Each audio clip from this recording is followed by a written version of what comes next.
Welcome to Black Hat 2026. I'm Mike Shema with CyberRisk TV, and we're excited to bring you live interviews right here from the show floor all week. Joining me for the next few days is my co-host, Jackie McGuire. Hey, Jackie. Good morning. Good morning. The voice says good, the expression says a little more coffee. I feel you. Yeah. Exactly. I've already had a 6-shot flat white, but I also got a 30-ounce cold brew, so I'll be levitating within an hour or so, I think. Levitating is good. You'll need to levitate through the crowds. I'm sure this is going to be yet another packed Black Hat with people. I haven't walked the vendor floor yet to see, so I don't know. I'm a fast walker, so when people get like 4 across and start slow walking, I always have a hard time. Out of the way. And I'll be like, excuse me! Like, don't you people have somewhere to be? It's awesome. It's been like, I only see my friends twice a year at RSA and Black Hat, so it's always nice to be around my people and not have to just talk to them on Signal.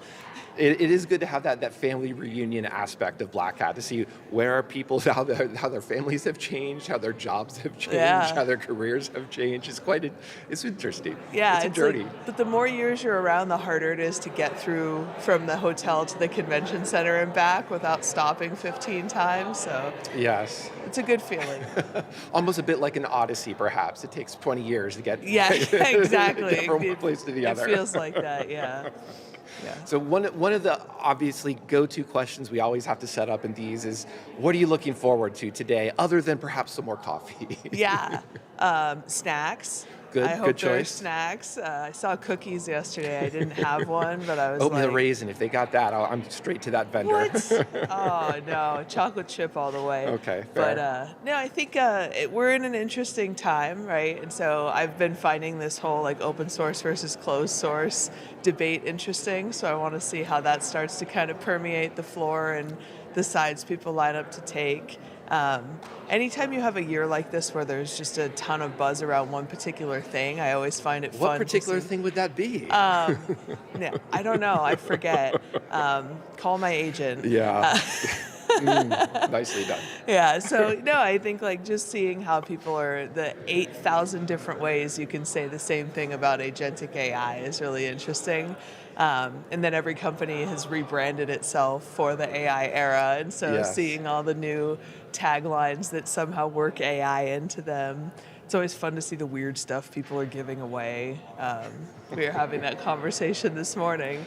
But yeah, I don't know, every year is something new and different, right? And so I feel like we went from like XDR to zero trust. So last year was kind of AI, but like hadn't really gotten there yet. And then this year we're just fully on the AI train. So yes. What about you? We're at machine speed this year. I think between machine speed and evolving, those are the two things I'm just going to count on my bingo card. Like, somebody was not as clever as everybody else, just copied. Yeah. I don't know. This year, I'm trying to be polite about this. I'm looking for the interesting thing that somebody is doing with LLMs and agents that isn't just, we can find some more vulns, because I'm going to shrug a little bit. We've always been finding vulns, and that's not exactly the problem that companies have. So, well, you don't need all of them, right? You need the ones that can actually be exploited. Yes. It'll be, I actually have not, I did a talk at my full-time employer's booth yesterday, but didn't actually make my rounds around the show floor, so this will be the day for that, and for the like, what swagger my kid's gonna like, because I'm missing, my kid's first week of school is this week, so, which is fine, they don't miss me because they have cooler things to do, but I'll bring them home like, whatever. Hopefully there's some good plushies or something. That's on my list, Oh, plushies, There was a booth giving out stuffed dragons yesterday that I saw. Someone had a dragon sticking out of their backpack. Okay, I need that for my Sunday D&D campaign. That would be fun. Yeah. Nice, yeah. I think one of the fun things I was doing, speaking of the Odyssey, I was going to riff on that, but 20 years ago, Black Hat, HD Moore was giving a presentation on the latest update of Metasploit. Yeah. So I thought that was a little bit interesting of, that's definitely that category of the more things change, the more things stay the same. Talk about LLMs and agentic everything finding vulns. So I interviewed him last year on CyberRisk TV, and gosh, what a smart dude. It is, and it is cool to see who has continued to come through and adapt with. These are the new topics with the LLMs, the agents, et cetera. One of the things, too, I was looking at when I was looking at the 2006 Black Hat, I saw Dan Kaminsky was giving a presentation. Oh, So R.I.P. Dan. yeah. But yeah, that's one of the sadder aspects of as we as the industry age, We're we as getting the older. attendees age. Oh, right, Yeah. I know, right? Yeah. Oh, it's so wild to think about. Like when you're like, yeah, I have 20 years of experience or 25 years of experience. You're like, there's no way I can't be that old. Because I started my career early, so I was used to being like one of the younger people in the room, and now I'm like, I manage people who are way younger than I am, and I'm like, wow, like it happens to everybody.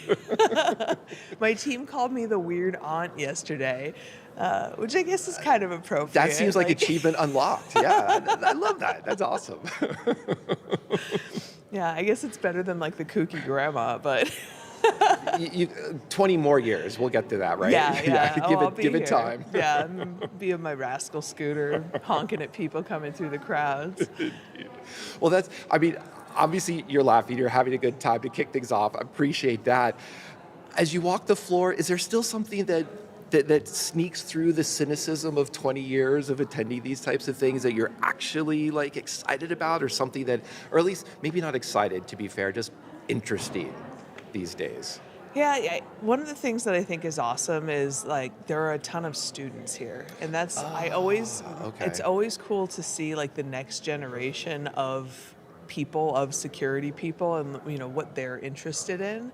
I speak at colleges and work with mentoring a lot, and it's always interesting to me to see what they think is interesting, because they're not quite as jaded and cynical. And so I talked to a group yesterday from it was a school in Washington, and just about like what their plans were, and they were so excited for like some of the after parties, and like it's invigorating to see like people coming in with fresh blood, and because it is such a weird transition time where I think those kids are now like, I can't imagine thinking like, okay, I'm getting out of school in the next year or two, and I have to figure out what the jobs are that are even available because of the nature of the way they've changed. Mm-hmm. Once you've gotten up into like the management and director positions, you don't have to worry as much about your job getting automated away, but these kids that are rolling out into these entry-level positions, they have significantly more to like fret about, but they're still having fun, they're still learning, yeah. And so I think that for me is the cool part. And it's also really interesting to see like the scrappy startups, because it's not cheap to be here, right? Oh, Booths gosh, are no. insanely expensive, and so just seeing like the way some startups find to do like guerrilla marketing, whether it's like somebody walking around with a backpack that's got their sign sticking out of it, giving out things, or like, yeah, I don't know. For a week in Vegas, which is a lot, it's like 10 years anywhere else. it's my favorite week of the year, so. Oh, that's amazing. I so much appreciate you highlighting the human aspect as well, with the new grads, new people coming in, as well as the scrappy startups. I was going to jokingly say, I wonder how many of them are doing the .ai or the .security domain names for their...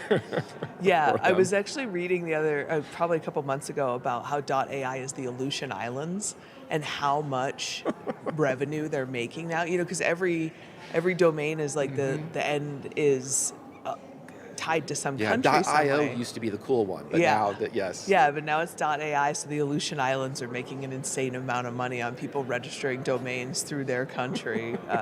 Yeah. I wonder which one it'll be next year, right? You're like, I wonder what country's going to get, what weird random country it'll be like.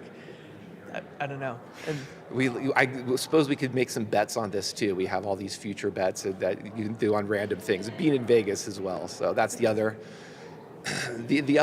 what is it, thing that everybody talks about these days, but that's not very fun. I think the fun part is talking about it. I want to go back to the new grads or people coming in, because you kind of alluded to this. LLMs are taking over jobs, and there's the cliche of the junior coder is like the LLM. Did you get a sense of that concern as well from these folks? No, I mean, I actually think they're a little bit more realistic. That's one of the interesting things. And I found this, I went to speak at, there's a cyber warfare range at the Pima Community College, University of Arizona, because I live down in Tucson. And I went to speak there, and it was really interesting because I think those students are significantly more pragmatic about using AI, and they're less prone to getting lazy and using it. I think they still That is great. they're not just trying to get through a day because they have 100 other life responsibilities. So I think they want to know how things work. They're not just going to like vibe code something, because I think a lot of them actually understood the underlying value of learning the thing behind the thing. And it's really interesting to think about, like I would love to see the demographics of who is more likely to use LLMs and coding assistants, by demographic, because I think for a lot of people, if you're in like middle management or upper management, you just need to get things done. And so there's so much more allure to just like, oh, I could just do this. I was expecting the students to be heavily reliant, and they really weren't, because they're still learning theory. So it's still fun for them to do it the long way, Yes. which is really, it's a good thing, I think. Yes, getting your hands dirty, and we used to just call it automation as opposed to machine speed or LLMs, Yeah. but you're writing that bash script or that Perl or Python, what have you, to be like, oh, I've done this a bunch of times, now I'll just automate it because I have a better idea, and I'm learning a bit more from that automation. That hands-on aspect is huge. Yeah, and I came into security through data science, so I was writing machine learning before it was cool. And I'm like, so for me, it's really interesting too to see just the evolution of what things we're trying to do with it. Because when I was writing it, I was doing like user and entity behavior analytics. So I was writing regression models just on kind of behavior baselines and resource access and like traversing through different resources that you don't usually use. And so to see it now actually kind of solving some of the more painful parts of, like false positives and things like that. I would rather we fix the things that cause the false positives, because we're really just addressing the symptom, not the problem. But it is nice to see it hopefully reducing the amount that people are going to burn out, because that's always the challenge. Is like you see people the first year they're an analyst and they're all like, oh, I just got my first, and then you see them 3 years later and they're like, yep, spent all day sitting at my desk again. Yeah, that's why I have to say kudos to having the energy 20 years later to be able to come to the black hat like this and deal with another week. Yeah. But I think, and one of those things I got into security more through like basically the web hacking aspect, because also JavaScript is a much easier to reason through than reverse engineering binaries at the time for me. So I'll go the easy way, read some text. Yeah. But that's where 20 years later today, James Kettle, Burp Suite fame, he's talking about how LLMs were helping him in his desync research, and what is it, HTTP Terminator is his talk today. So I'm curious to see someone who's been doing web app pen testing well before, when Frontier grep was the state of the art, see how he's adapting. And so that's where maybe I'll shed a little bit of my skepticism on just how helpful the LLMs can be. We'll see. That's one of the things I kept saying is like, I can't even remember what my own Python did because I'm terrible at annotating my code. And so it's nice having these tools now that I can be like, can you tell me what I wrote 2 days ago that I never went back and annotated? Because when I'm in the groove, I'm just like, I know what it does. Yeah, that's such a great feeling though, because you're in the zone. And then, oh, it works, but why did I make that decision? Yeah, exactly. Why did I make that other decision? So the co-pilots now, I can be like, hey, can you tell me what this code actually does? Because I knew, and now I don't know. Well, Jack, even I don't know. You must have been on something. Yeah, this is crazy. Yeah. So when the LLMs start getting snarky, we know they've reached a new tier. That's when you file a patent, because you're like, if it doesn't know, it's definitely novel. That's true. It has been trained on anything. Yeah. Well, maybe, let's see, I'm trying to think of how to squeeze in one last fun question. If you could train an LLM on anything, what would it be? What would be the LLM that would help you?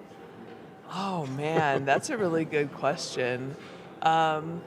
I feel like if an LLM could figure out why it's always like 10:30 at night that I want to eat my feelings and be like, no, you should do this instead. That's like, I need an assistant on my watch that, like, especially last night, is like, no, you should not eat an entire bag of popcorn covered in white and dark chocolate. That is not a healthy thing at 10:30.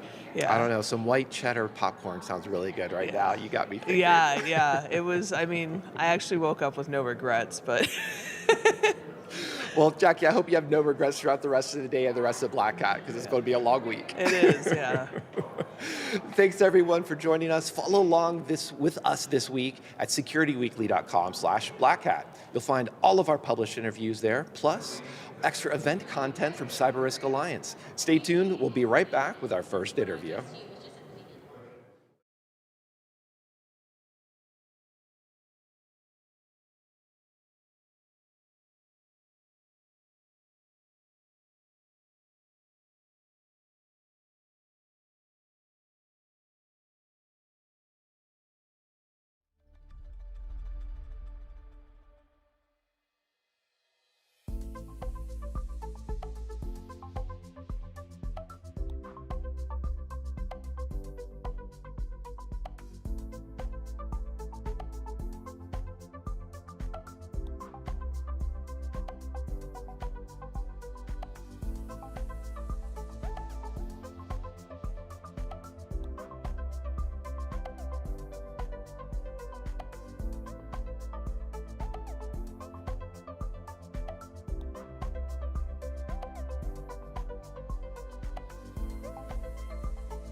Welcome to Black Hat 2026. I'm Jackie McGuire, and joining me today is Idan Plotnik. He is the co-founder and CEO at Apiiro. Idan, thank you for being here. Thank you for hosting me again. I can't believe it's been a year Wow. since we were here last. It's crazy. Crazy, so fast. And the world has changed just a little bit, but I was actually looking back at our interview from last year, and things are different, but things are also the same, because I reference our interviews so often when I'm talking to people about AI and AI coding and how it's changing code bases and things like that. So Yeah.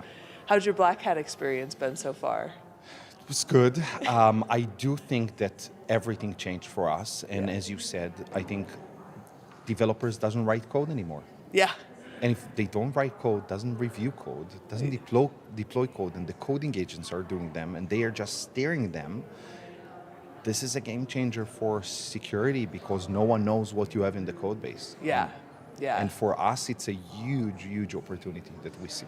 Yeah, so tell us a little bit about what Apiiro does, because Yeah. this will probably help people understand. Sure. So Apiiro, we were the leaders in application security posture management and AI scanners. Mm-hmm. We shifted 180 degrees from posture to action, Yeah. which means that now we have a guardian agent that guards all the coding agents as one control plane. So all of our customers, large Fortune 500 companies, standardized their development, their agentic development workflows on multiple coding agents. So now they're using tens of thousands of Claude running in parallel, and Codex and Cursor. Yeah. So now you need one layer of context, governance, security, and protection. And this is what we do today. We just help our customers to adopt coding agents safely and in a way that they can govern them. Yeah. So we talked last year about how the nature of the size of commits and the number of commits and all of that was changing. Are you still continuing to see that? By the way, when we talked last year, this was a real data-driven research with a Fortune 500 company. Now we see it 10 times, even more, in the velocity of the commits and the complexity of the code that is being written. Now, again, this is our moat from the early days. We developed a patented technology. This is part of the data fabric of Apiiro that understand your software architecture for every material change. So now we know what the coding agents are actually doing. And so we don't care if it's a very large commit or a very large pull request. We actually know that you introduce their new APIs and new PII data or a new AI models or secrets or anything else. And we can govern that based on the risk engine that we've built on top of that, which again, this is part of the data fabric that we've built. Yeah. So So now coding agents are building all of this code, and then the pull requests are coming in. Are agents also reviewing the pull requests? you see, this is crazy, because what writes the code actually review the code and also deploy the code, and also has access to your WAF and to your production environment. So what we see is that the coding agent became the new parameter. From network to cloud to endpoint to browser. Yeah. Now the coding agents are the control plane. So when something is writing the code and reviewing the code, who guards it? And this is us. This is Apiiro. The guardian agent is the main reason why we grew in over 100% year over year. Yeah. Because our customers needs one control plane across all their coding agents. Yeah. So this ability to code things with AI, it's also accelerating attackers, right? And how they're doing their work. So how does Apiiro help with this? But how are your customers thinking about that and the trade-off between potentially increased productivity from their developers, but also increased attack surface means an increased efficacy on the adversary side because they're also using AI. Exactly. So the guardian agent provides execute three actions. One, prevent. 2, autofix, 3, protect. Okay. I think that protect is the most growing need for all of our customers. Why? Because the attack surface has changed dramatically. I'm telling you, in real world scenarios, environments, we see that the attackers are now attacking the agents through the intent, which means that they put malicious instructions inside Jira tickets, inside GitHub issues, inside things that you don't have visibility to. And then the agent reads the intent and execute malicious actions like deleting my storage bucket, deleting my code repo, or even because they are running 24/7, there are hallucinations. So they do that on one hand where the attackers control them, but on the other hand through hallucinations, and you must govern with one guardian agent to know if it's an attack or if it is an hallucination, or if it's a violation of the customer policy, the organizational policy, and you are doing something wrong that will expose them to a compliance breach. Okay, yeah, so PAI exactly, and things like that. exactly. Yeah. And just back to the previous point, I think this is fascinating because now when you are able to attack something, not directly through the agent, and bypass it, and then the agent is doing what you said through a controlled environment, different controlled environment. For me, it's fascinating, but because there is no such thing in the industry. If you want to attack the endpoint, you need to download the binary through social engineering, through phishing, through whatever. But the binary needs to run on the machine, and then you have CrowdStrike, and you have Microsoft Defender, and all these. Now, when we see these attacks and when we simulated these attacks, they are bypassing all the endpoint security solutions, all the browser security solutions. And this is the aha moment that we had in Apiiro, where we say, hey, we know deeply, intimately your software architecture and the business risk, and we can stop these attacks that others cannot. And this is the aha moment of customers in a POC, where you run these attacks in a simulated environment, and you install CrowdStrike, and you install Microsoft Defender, and you install a Palo Alto endpoint security, and they don't see these attacks. Yeah, because you can embed them just about anywhere. It's almost like, it's bizarre because it's like robot social engineering, right? It's like all you have to do. This is the second time I'm going to, even in our previous, last year, I took a statement for you. I'm going to use this statement and give you a trademark. This is amazing, like social engineering for robots, for agents. Because you really are like, it's genius. Like the whole, like the prompt engineering of like, my grandma's gonna die if you don't do this. And it's weird because like it's all just a kind of abstracting the way tokens work is, they don't understand facts. They don't understand, it's literally just you have to find the right kind of tokens in to get the right kind of tokens out. But it looks like social engineering because you're using natural language, right? So true. And I want to say one thing that maybe will complete the picture. I think all of our customers are now suffering from what I think JP Morgan released 2-3 weeks ago. They called it Patchmageddon. Everyone, now you have two problems in Patchmageddon. One is that the adversaries owns a zero-day exploit that no one has the fix for it. No one has the patch. So you see that the number of these vulnerabilities out there is growing while you don't have a patch. This is huge problem. The second one is that because everyone are using frontier models to scan their code bases, they found tens of thousands of 0 days, and the mean time to remediation, it's not correlated. So you cannot fix fast enough. And this is again something that we now released, we announced it today. We are democratizing AutoFix, and we released AutoFix for free for all the open source community.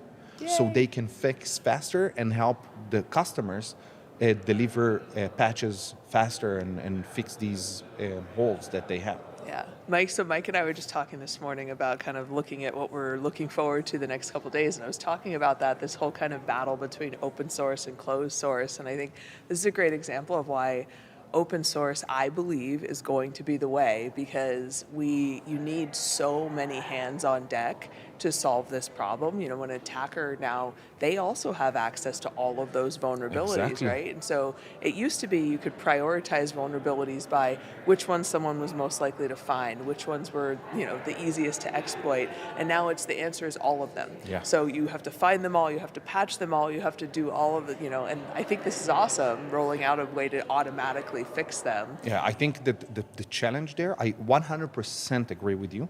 I think the challenge that we see in reality is that if you fix without understanding the software architecture, you create a lot of breaking changes to the architecture. Yeah. And then this is what we offered for free, to understand your software architecture and generate high quality fix that will not break your build. Yeah. And this is a game changer for the industry. That's a crap thing for security teams, right? Because you can go to the executive and be like, but we were fixing a vulnerability. And they're like, I don't care. Our website was offline for 3 hours. That's this many hundreds of thousands of dollars in revenue, right? So true. Yeah. So one of the things that Apiiro talks about is segregation of duties for agents. What does that mean? And what does it look like in production? Sure. So as you said, you gave the most accurate example. If I write the code, review the code, test the code, and deploy the code, who governs me? I need a segregation of duties of making sure that I'm giving the agent a task.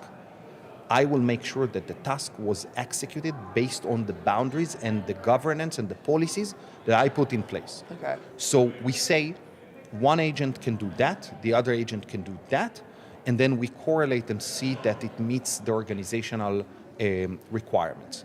This is, from our point of view, the segregation of duties.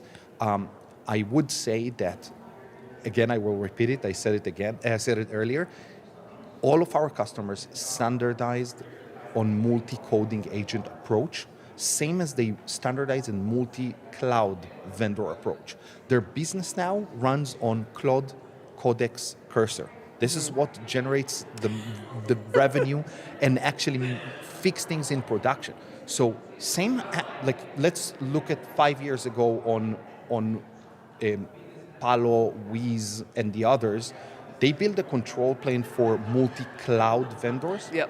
We build the control plane for multi-coding agents environments. Yeah. Okay, so this is how we see the segregation of duties, and I will say everything is grounded by the same data fabric that we've built for many years, which understand your software architecture, understand the risk intelligence on top of your software architecture, and this is what gives us the advantage against others.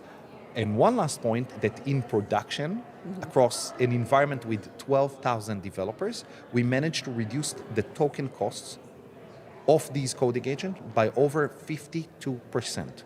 Why? How? How? Everybody needs to know this, Okay. because we're all getting So killed what- on token costs. What happens when you go, and by the way, what I'm saying here is in a blog written by Anthropic Claude, they said to be able to produce secure code, you need to answer 6 questions. These 6 questions are iterating on your code bases again and again and again and again, because the code bases changes. Okay. Because now you have thousands of agents committing code. Yeah. So every iteration, when the agent reasoning on top of the code base costs you tokens. Got it. Yeah. And we are saying, no, we developed a technology that understands your software architecture for every material change. So the coding agents are asking the data fabric, and we provide them accurate, deterministic answer where we can use for security to block a prompt, to block a commit, to block a pull request in production, while we reduce the costs. So it's deterministic security with lower costs. So you're not having to go out and explore the whole environment every time you want to do something. Got it. Exactly. And again, think about you don't have a context layer across the organization. The data fabric is, and coding agent that developed a new API or a new data model or a new secret, the other coding agent doesn't know that. This is why they go to the repo and say, hey, the single source of truth is the repo. Let's go and reasoning on that. So we will build a secure functionality. Got it. And this is the aha moment for us for the growth was that we can reduce over 50% of the tokens while we provide deterministic security. That's amazing. All right, so if I'm watching this and I'm a CISO or I run a SOC and I'm like, man, we have a lot of work to do. We're not anywhere close to where we want to be. What do I do? There are 3 steps. First, you get visibility. You understand your estate. You understand your software architecture from code to runtime without any human intervention. You plug the Guardian agent into your code bases and to runtime environment, and you get full visibility. AI bomb, S bomb, API bomb, all the cryptographic bomb and the relationship between them. So step number 1. Step number 2, based on this context, you start autofix. You get an autofix with deep understanding of your software architecture, so every fix that you will generate will not break your software. Yeah. And 3, you prevent. You stop the bleeding. You put the Guardian agent on every prompt that will enrich the prompt with your security requirements, your adaptive security requirements. It does automated threat model and take all the policies and embed them in every prompt. And this reduces 81% of the vulnerabilities. They're not even generated in the code. Yeah. So again, visibility, reduce the backlog with autofix, and stop the bleeding with prevention. Awesome. Well, Idan, thank you so much for being here today. We really appreciate it. Thank you for having me. We're going to be best friends in a couple years. I feel like we just keep doing this every year, and I'm excited of all the changes. And, Yeah, and like I said, I quote your interview pretty frequently talking about, I think it was 6x is what you were saying. Now it's much more. Yeah, that's wild to think about, just in the inefficiency that creates across the whole stack. Exactly. But thank you for being here today Thank you for helping us start to try to get this under control. Thank you. Thanks. All right. If you want to learn more, you can visit securityweekly.com/Apiiro BH and learn all about Apiiro solutions and what they'll be doing here at Black Hat. And for full Black Hat 2026 coverage from the CyberRisk Alliance, you can visit securityweekly.com/Black Hat. Stick around. We'll be back with more interviews after the break.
Welcome to Black Hat 2026. I'm Mike Shema. Joining me today is Greg Baker, co-founder and CEO at Balance Theory.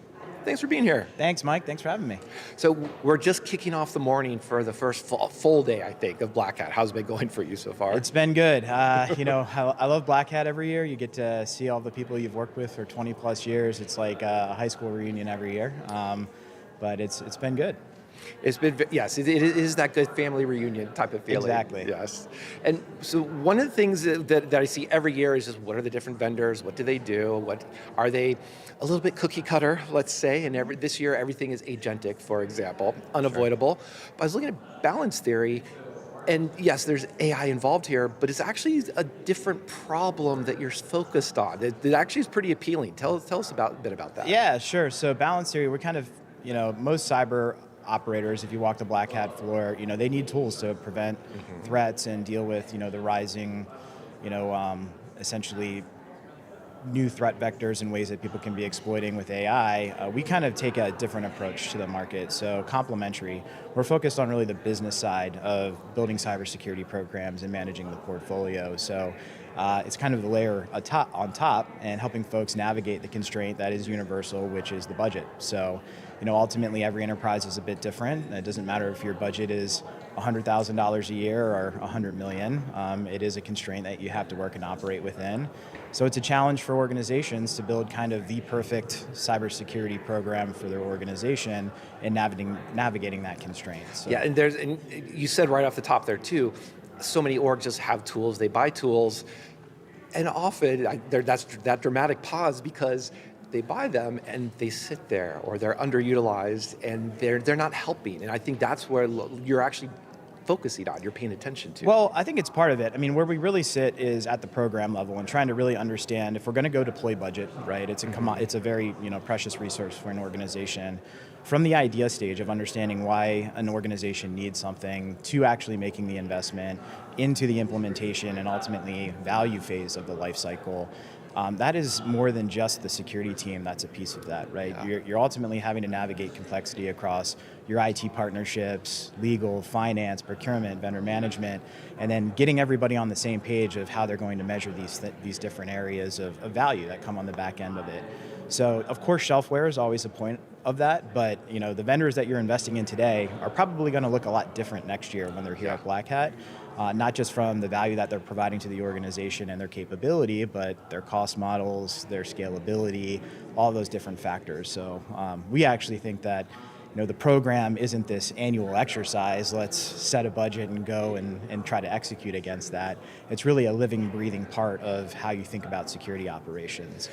Yeah, and I want to come back to that aspect of measurement and metrics in a second, but first, just talking about those programs, if you're clearly talking to the business aspect, the CISOs, as well as other leaders, in addition to where all of the oxygen is taken up with agentic and LLM and AI are they struggling with something that is surprising to you, or what are they actually focused on right now? Yeah, so ultimately, if you think about just any tech wave life cycle, so we've been in cyber for a long time.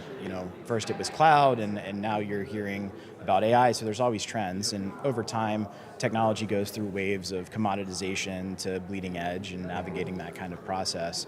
So I think the biggest thing now is, as the landscape's constantly changing, we now have this new powerful opportunity to leverage the same AI that's used to enhance security operations to build a layer of understanding the program and understanding the decisions and being able to execute and monitor the market in more real time to navigate that change.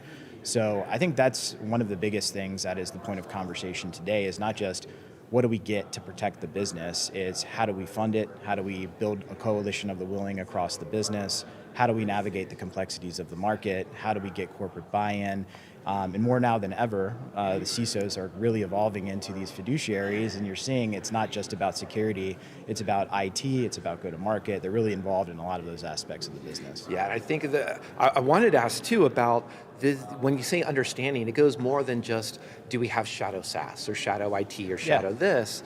That's getting good insight, as well as just how many seats do we have, how many people are using our tools.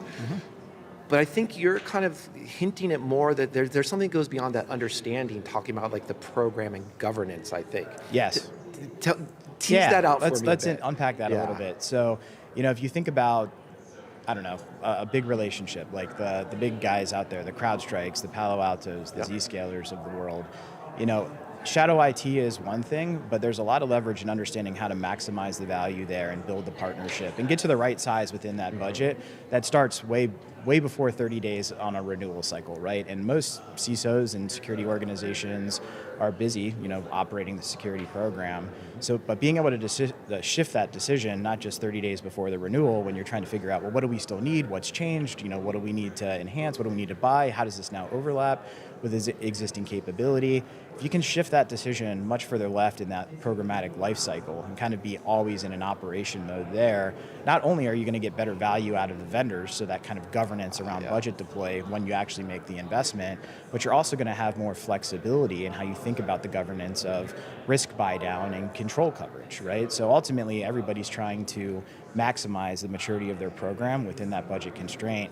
It's kind of like going to the gym, right? It starts with good hygiene day zero instead of getting back from vacation and going one day and expecting, to just one day of 8 hours in the gym. Yeah, that's It'll right. Fix everything. 8-minute abs, right? So exactly.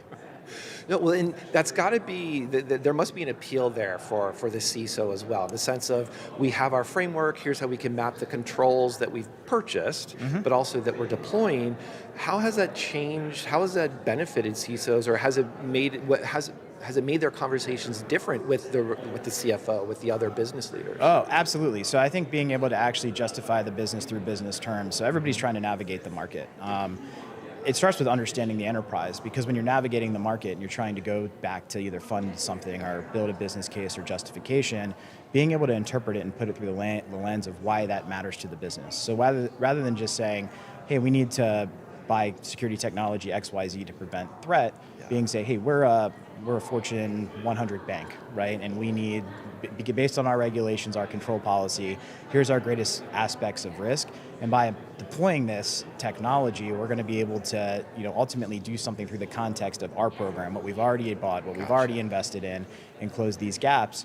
And by being proactive on that and being that kind of proactive fiduciary, a lot of the times that CISO and CFO relationship becomes much closer. So they know that they're coming to the well, because that good hygiene often leads to, getting better deals and bringing operating costs down. So being able to pull forward things that are in their roadmap and fund them out of existing budget, versus every time something new happens, having to go back and ask for more.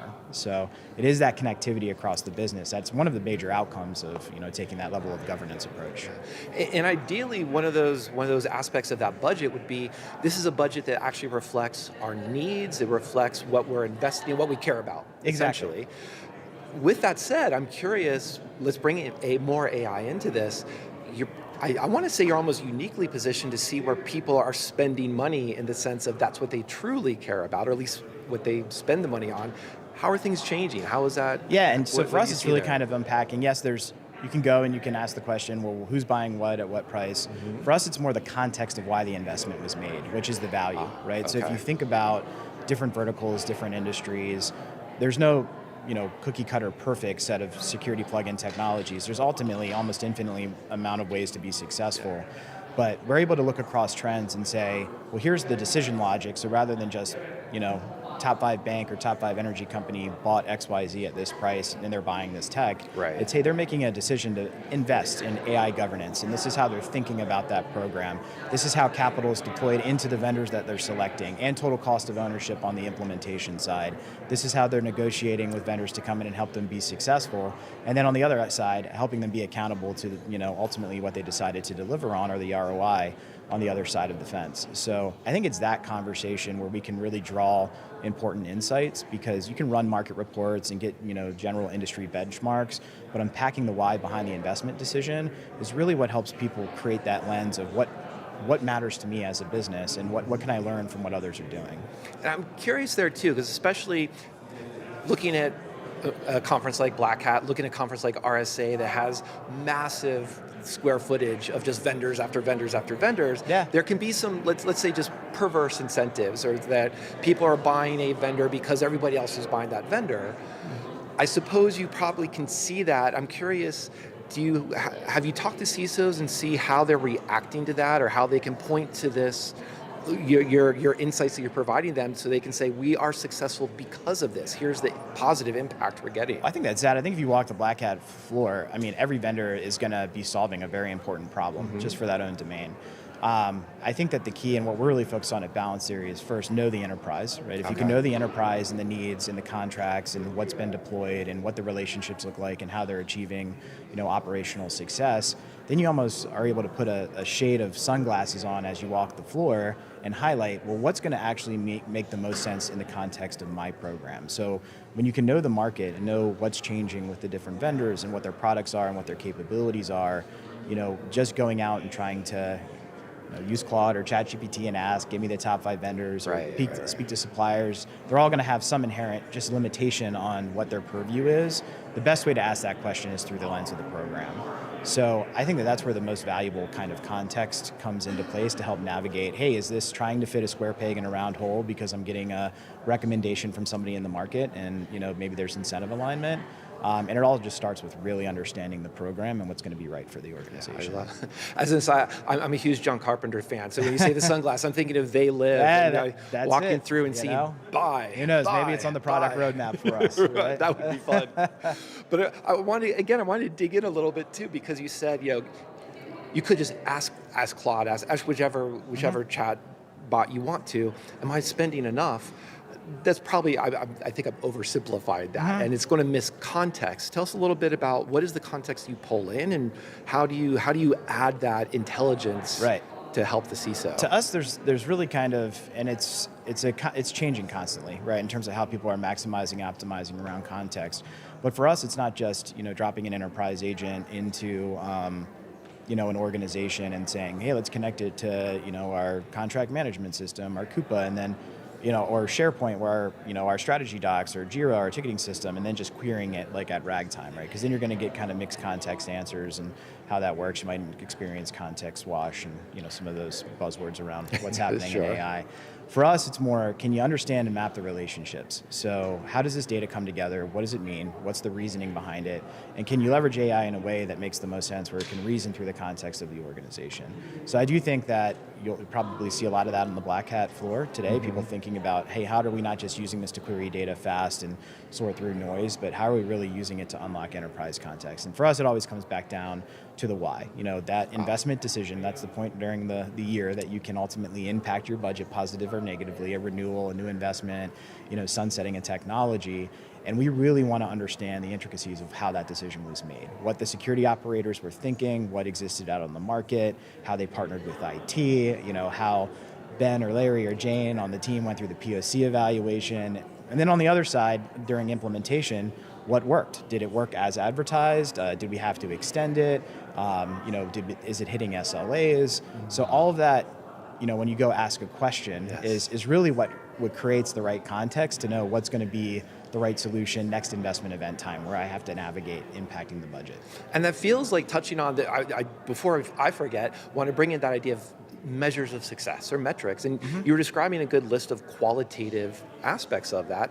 Is there something that you would add as just like, here's something that the CISO should think of, or that is maybe even a surprise to them, that this can unlock for them to say, here's what success can look like? No, it's great. I mean, so, there's kind of baseline metrics from like gaps and overlaps and cost per control, and then benchmarking kind of pricing scenarios on, hey, if I'm in this shop, is 40% of my budget going to one bucket versus the other, or under investing? So you can look at it through a large variety of different ways. For us, what we're really trying to look at is maximizing capability and maturity against budget, how much it's going to increase or decrease. So am I able to extend that and get more value and increase the maturity of the organization without having to increase that year over year? Now, of course, there is always going to be opportunities to need to do that, with emerging threats and go through that. But one of the things that we measure our value in to our customers, so we track spend under management per client, and our goal that we try to go through at the first thing you do when we onboard you is put a one-year plan in place and say, look, here's the optimization target. And it's not in threat reduction or risk reduction or some of those harder to manage metrics. It's in just generally, what's the budget target now, understanding the leverage that we can hit to maximize against the plan. So being able to talk in dollars is a good thing for CISOs to be able to do. Dock it in dollars is good, and Yeah. especially to riff once more on They Live, there's a whole 5-minute long wrestling scene, and very much the CISOs are wrestling with their budgets and their success. Exactly. So I think this works. Yep. Unfortunately, we're out of time to recreate that, fantastic. Yeah. so you'll have to come back. Next we'll spend year, 5 we'll do minutes it. and recreate that wrestling scene. Thanks, Greg. Absolutely. Thanks, Mike. I appreciate it. Thanks for having me. Thanks everybody else for joining. To learn more about Balance Theory, visit securityweekly.com/balancetheorybh. And for all of our Black Hat 2026 coverage from CyberRisk Alliance, check out securityweekly.com/blackhat. Stick around, we'll be right back after this break.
Welcome to Black Hat 2026. I'm Jackie McGuire, and joining me today is Kaushik Shinati. He is the CTO and co-founder at Helmet Security. Thanks for being here. Thank you for having me. So tell us a little bit about what Helmet does. So it's a agentic security platform to help you discover, monitor, and secure your AI agents, but not just the agents, everything that they're connecting to. So MCP servers, skills, CLI tools, command line, whatever an agent has access to, we'll discover it and then help give you guardrails and policies to actually keep those agents in line or outright just stop them from doing what they're doing. I imagine that's top of mind for a lot of organizations as they're dabbling and trying to figure out what they're doing with agents. What's your background? How did you end up at Helmet? So I started at a large financial company right out of undergrad. They had a college hire program, did that for 2 years, found my way into the cyber department, and that's kind of how I got my foot into cybersecurity. For about the last 7 to 8 years, I've been bouncing around various startups, built security programs, was the chief architect of the previous one. There's more around browser security, and as MCP started to take off, I started to dabble with it, figure out that there's a whole host of security issues with MCPs, but then right after that, you had skills, you had hooks, all these things that are coming out around the agentic ecosystem, and it just felt like there was like an opportunity to build something in that space to actually help organizations get that stuff under control. So you got sick of having any type of time off and decided to found a company? Apparently, yeah. Going from startup to startup, yeah, I guess I'm just have that itch to just build something. Yeah, so there's this weird tension in the enterprise because in order for AI agents to be able to do what you want them to do, you have to give them access to sensitive things, the type of things you would give humans access to, but agents move much faster than humans, right? So they're harder to stop. So what kind of risks is that introducing as you give agents access to like lateral movement that they would not have had before? Yeah, and I think we've seen it several times, like the OpenAI Hugging Face, Anthropic has several incidents now. As it started, LLMs were just taking text in, spitting text out, taking a prompt, spitting out an image. But now we've moved past that. We're connecting them to databases, file systems, SaaS applications. Practically anything that we've built over the last 50, 60 years, we're now giving agents access to that. They can interact with these systems at breakneck speeds, faster than a human can. So it's almost impossible to do active detection and prevention without having guardrails in place. So things like an agent deleting someone's database, we've seen that. An agent using tools on the system that the user never told it to give itself root access. So we're seeing these agents act on their own in a way because they're trying to accomplish a task. Yeah. And as we're trying to put some guardrails around that, because with the velocity at which agents move, by the time them doing something potentially problematic happens, triggers an alert, it gets to the SIM and somebody looks at it, it's too late, right? Because they've already broken out. So we have a lot of companies that are building kind of point solutions for this. But you end up with all these different kind of disparate solutions. So from your perspective, is that the right move? No. It's just like everything else. You need a defense and depth strategy. Mm-hmm. You have AI identity solutions. You have AI endpoint solutions. You have AI network-based solutions like gateways.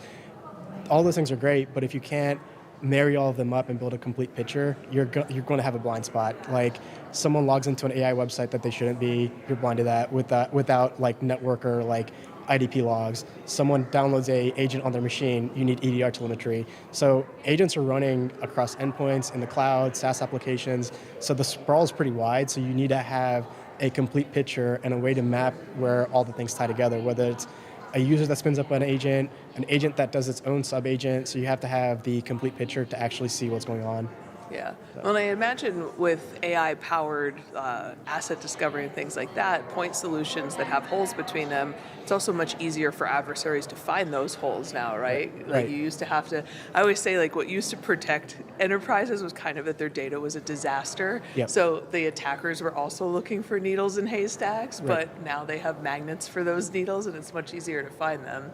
So you said defense in depth, but I think sometimes when security leaders hear that, that sounds like a very complex and expensive thing to deploy. So what's the strategy there for being able to do defense in depth without adding a massive amount of overhead and operational burden? So they already have a lot of these tools that they've purchased over the last 10, 20 years, like IDPs, EDRs, network proxies, firewalls, gateways, a lot of these same tools, they collect the data that these agents are sending or manipulating. So just kind of tying those things together is that next step. So right now you have IAM teams managing their IDP, you have network teams managing that. Everyone kind of works in their own silo, so you need a way to have everyone talk together and have a comprehensive view of what's going on in your environment to actually see that defense in depth. So you don't need to go out and spend a bunch of money on new tools. You already have that. You already have the data. You just need to tie those things together and build that complete picture. And how does Helmet approach that? So I very initially started with our own endpoint agent, but every CISO I talked to they were just like, no, we just don't want that. So we reapproached it and looked at what's already out there, and you have to give a lot of credit to Wiz with the whole agentless approach of using what enterprises already have. We want to meet them where they are instead of forcing them to meet us. So we plug into all of their existing stacks like EDR tools, network logs, IDP logs. We can deploy our own sensors, our own extensions and stuff, but using what they already have, it's a much better and much shorter time to value where we can go in, find out what their agents are doing, and then give them controls to orchestrate into those systems.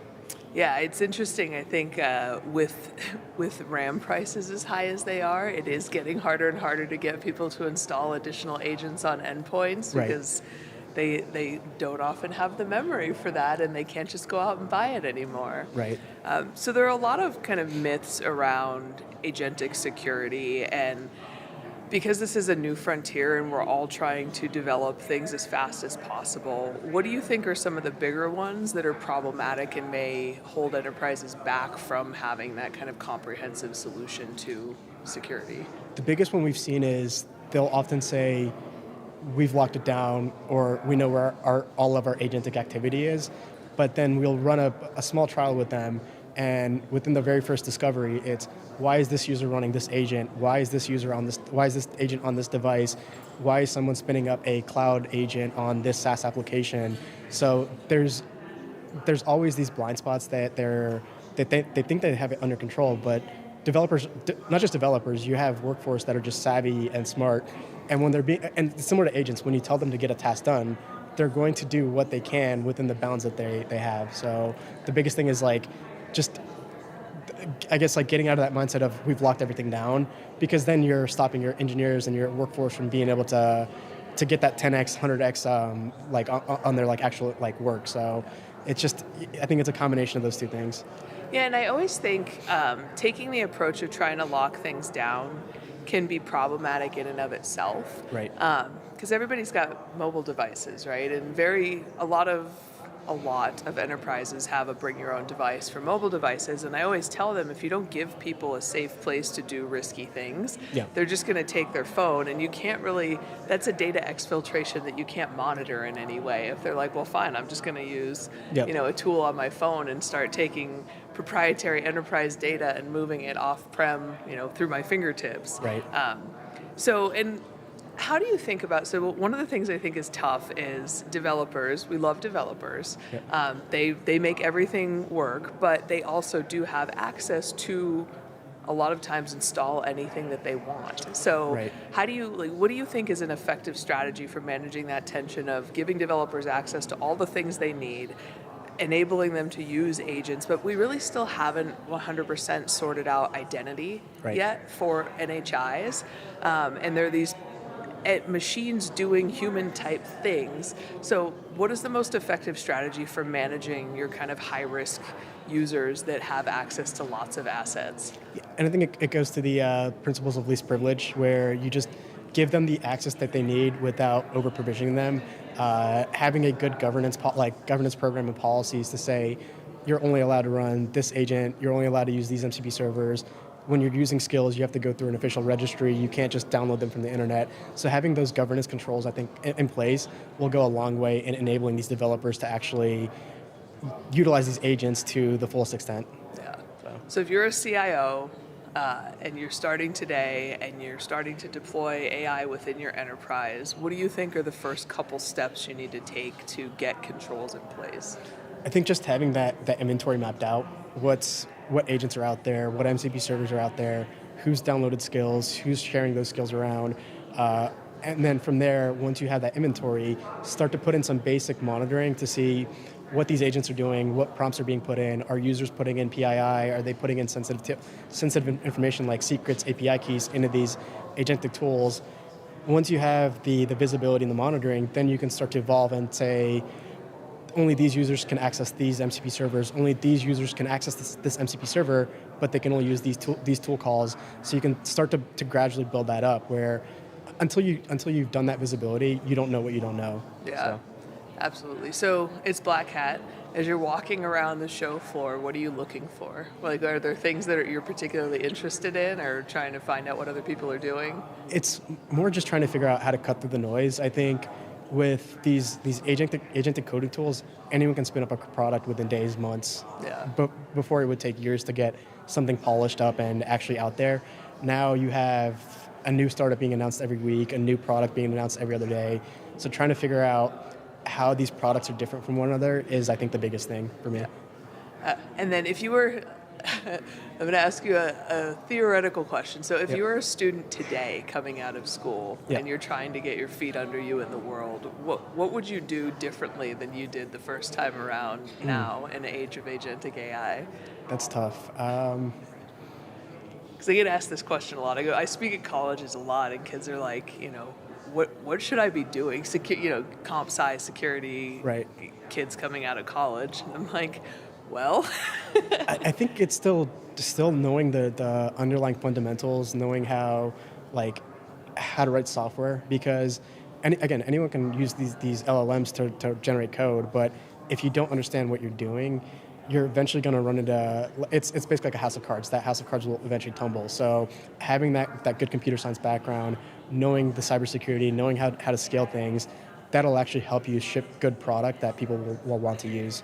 yeah, I talk about that a lot in terms of like resiliency. Right. And, I think some of becoming over-reliant on AI, it becomes almost a single point of failure. Yes. So if you hit something where a model has a critical vulnerability and you have to turn it off, or especially as we're starting to integrate it into SOC operations, it's like, do your tier one analysts actually understand what's happening behind the agent and why? Because if you hit a situation where you have to pull everything offline or you have to start manually triaging alerts, there has to be some way to bridge that skill gap of, oh, something's dispositioning alerts for me, but do I understand why? Do I understand the underlying security fundamentals behind that? Well, and you've seen it with people run out of their session for the day, and they're just stuck, and they literally cannot work because they rely on the AI too much. And then on the other side of it is, I think we saw it with the Hugging Face where they couldn't put in their incident report into OpenAI or Anthropic because the safeguards kicked in. Yeah. So then they had to use a open weight model. So, I think we're going to run into this more frequently where either the usage limits will hit faster or the guardrails will kick in, especially for cybersecurity related things that will need some other way around it. And I think all the things that we've built in the last, 30, 40, 50 years for cybersecurity, they're still relevant. It's just that they're not being utilized for the AI space the way that they need to be. Yeah.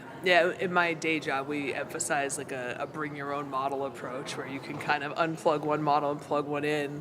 And I think the Hugging Face thing, I was like, wow, I knew that this was a good idea, but it didn't ever occur to me that your model may very well prevent you from doing the response that you need to do. Right. So being able to use an open weight model, or we focus a lot on guardrails, but they can also be a limitation, which I don't think is necessarily something that intuitively you think about, and that the same things that are trying to prevent people from doing bad things can keep you from responding to those bad things. Yep.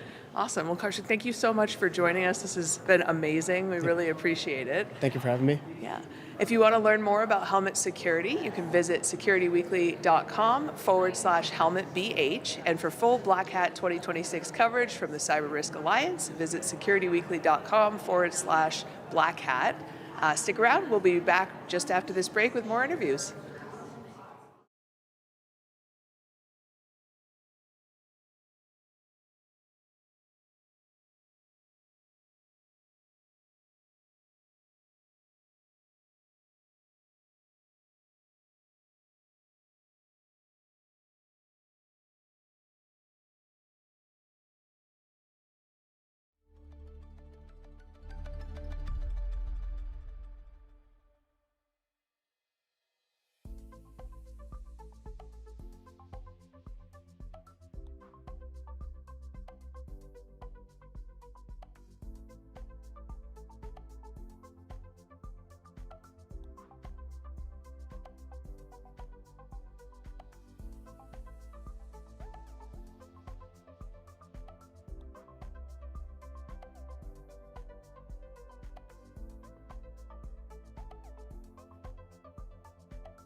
Welcome to Black Hat 2026. I'm Mike Shema. Joining me today is Galina Antova, CEO and co-founder at Kai.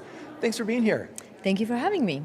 So Kai Security is one of the many companies that have AI related to them, but as we were talking a little bit before this, and I was looking at your website, you're doing some very interesting things with AI. And so just to kick things off, what are people underestimating right now about AI? I'm using this as the big umbrella term right now within the cybersecurity landscape. Yeah, exactly, and how the world is changing. So first of all, I would say AI is an opportunity and a challenge, right? And right now, actually, just like last week, we did a survey of about 500 CISOs, and we asked exactly that question, right?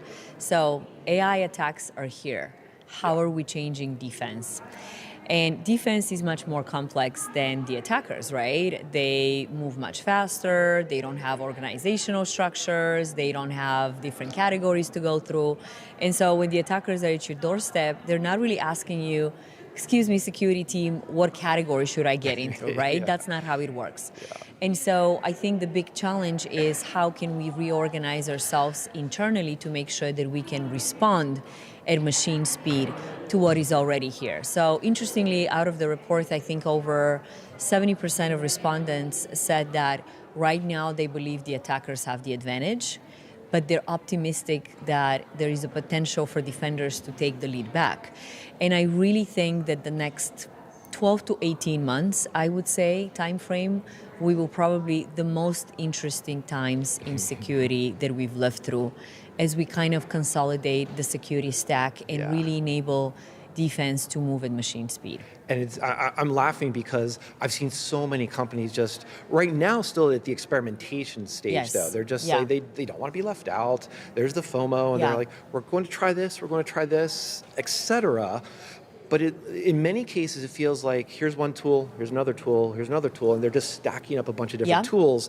And I don't think that's the story you're telling here. So tell, what is the nuance here that we should focus on? It is the exact opposite, absolutely. And I mean, you probably know the stats. The average Fortune 500 organization has anywhere between 80 to 120 security teams, right? Defense is still organized by categories. And so think about what happens when there is a new supply chain attack, just like we saw a few months ago with Notepad++, right? So you've got one team of defenders that are processing the threat intel, distilling it into TTPs, another set of humans that does the threat hunt, another set of humans that automates the detections, another set of humans that maps that to exposures. Best case scenario takes days to weeks, right? That is not the speed at which we need to respond. And so the biggest challenge is not adding more. It is actually how can we subtract from the crazy complexity that we've gotten ourselves into. And I think this is the promise of AI. We built security the way we did for the last decade, and I'm responsible for that as well. My first company is Clarity. We were building a completely new segment in security, right? Critical infrastructure, cybersecurity, and so we had to add as we matured the industry. But we got to a point where it was too much. And the promise of AI is really how can AI help us to drive those autonomous workflows across categories, simplifying significantly the work of defenders and consolidating the security stack. So part of that, and this might even be a question that exists even without AI. Speaking of like Clarity or the world of OT or IT, or IoT, I mean, but even within enterprises, there's an easy application security phrase to say, have an asset inventory. Make sure to have a list of all your applications. Sounds so simple. Sounds so simple. Okay, my consulting fee is done. Charge it, it's done.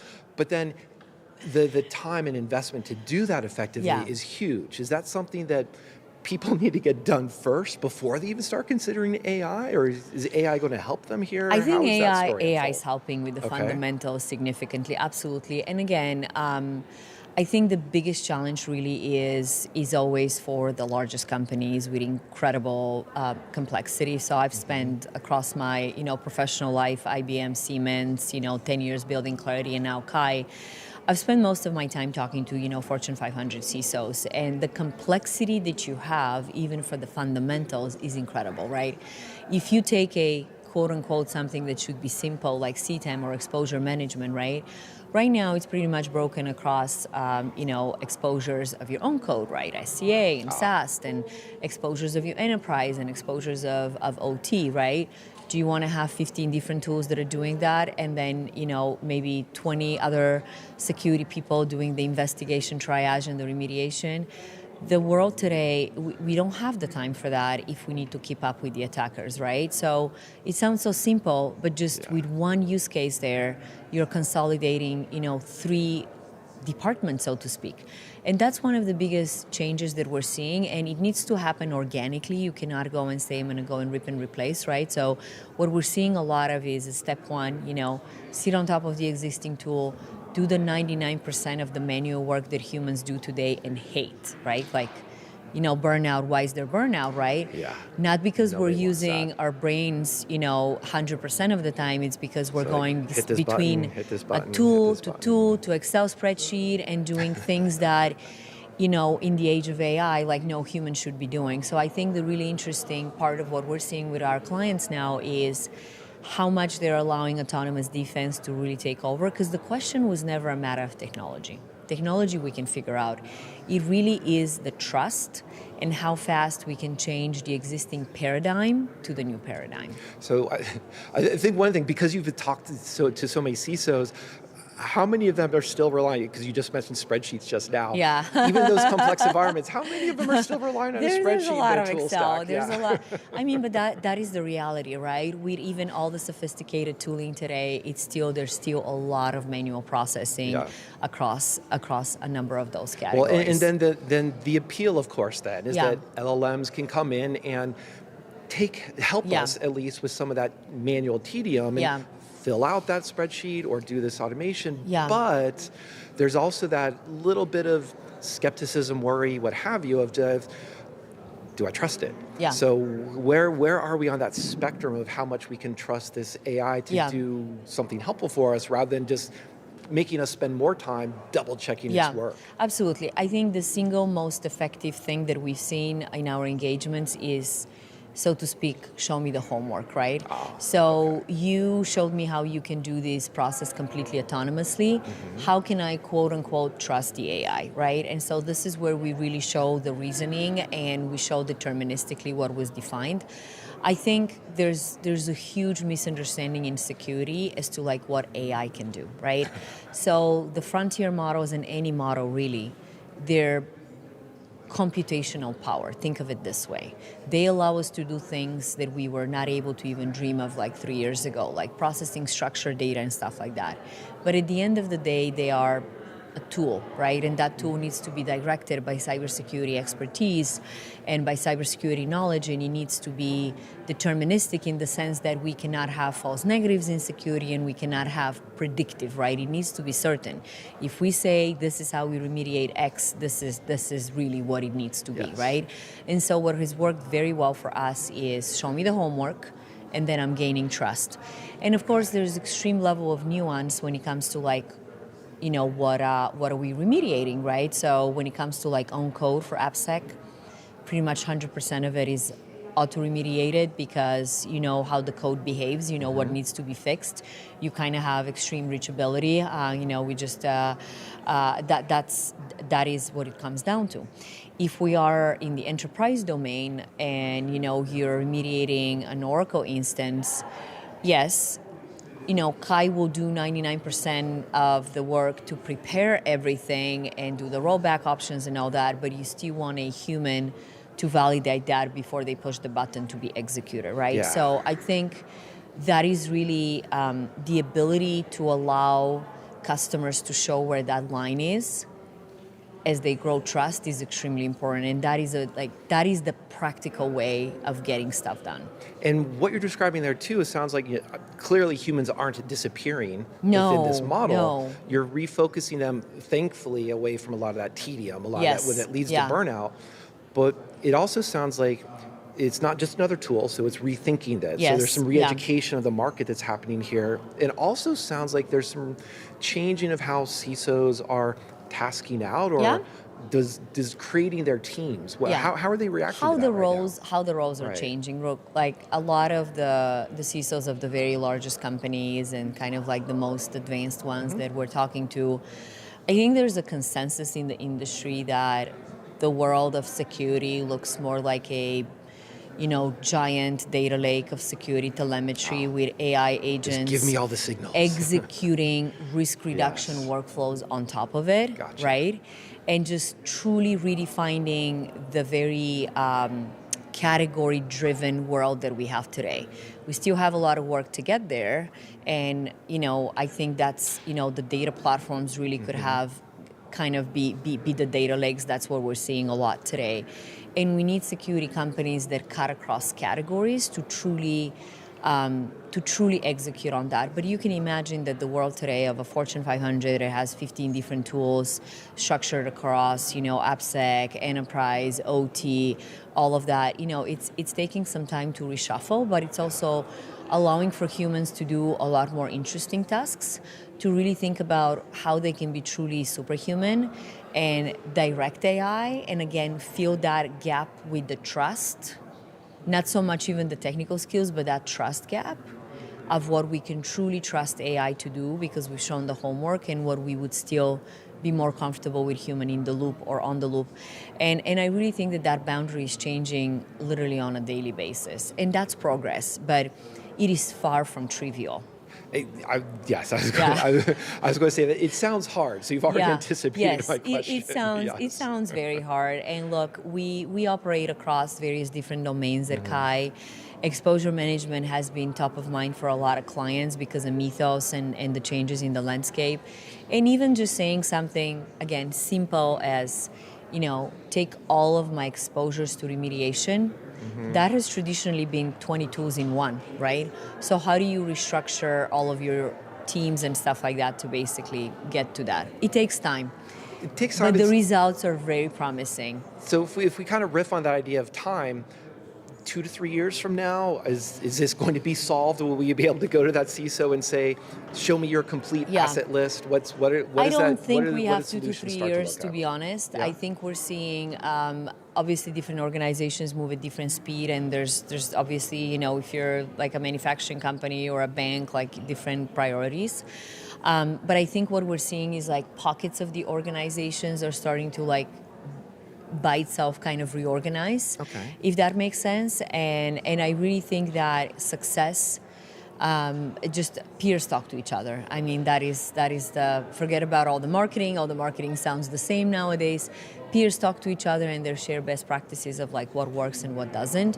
And so I think in the next 6 to 12 months, we're going to see a lot of that practical consolidation in the teams and the tools to basically execute, get much closer to machine speed execution on the defense side. So it almost sounds like there's also that classic challenge that organizations have of teams becoming too siloed. Yes. And it sounds like you're describing that both on the teams as well as the tools. As the tools, to yeah. help I mean, these I think progress, we build the teams around the tools as we kind of evolved with cybersecurity, and now we need to swing the pendulum because we have the ability to do that with AI, right? But again, it is far from trivial. The complexity is extreme.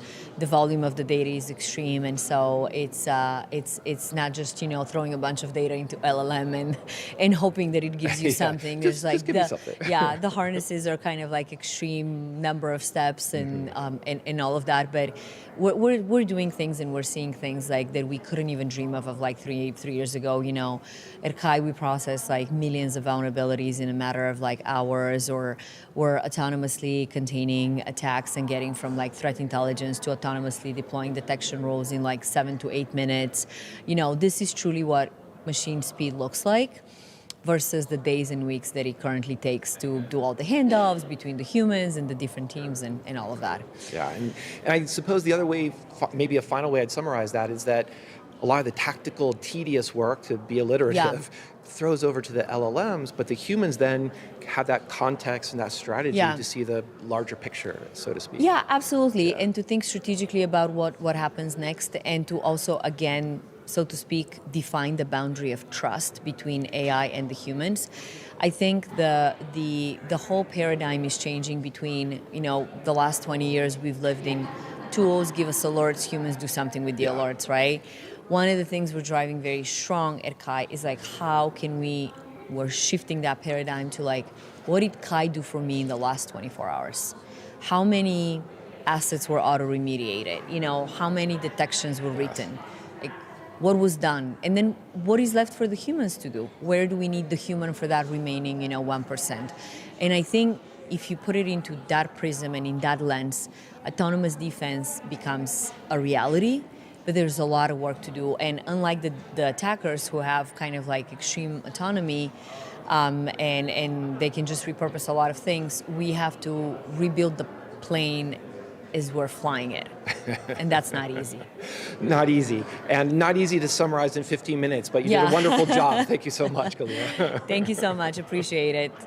Thanks for joining us, everyone. To learn more about Kai, visit securityweekly.com/Kai, K-A-I-B-H.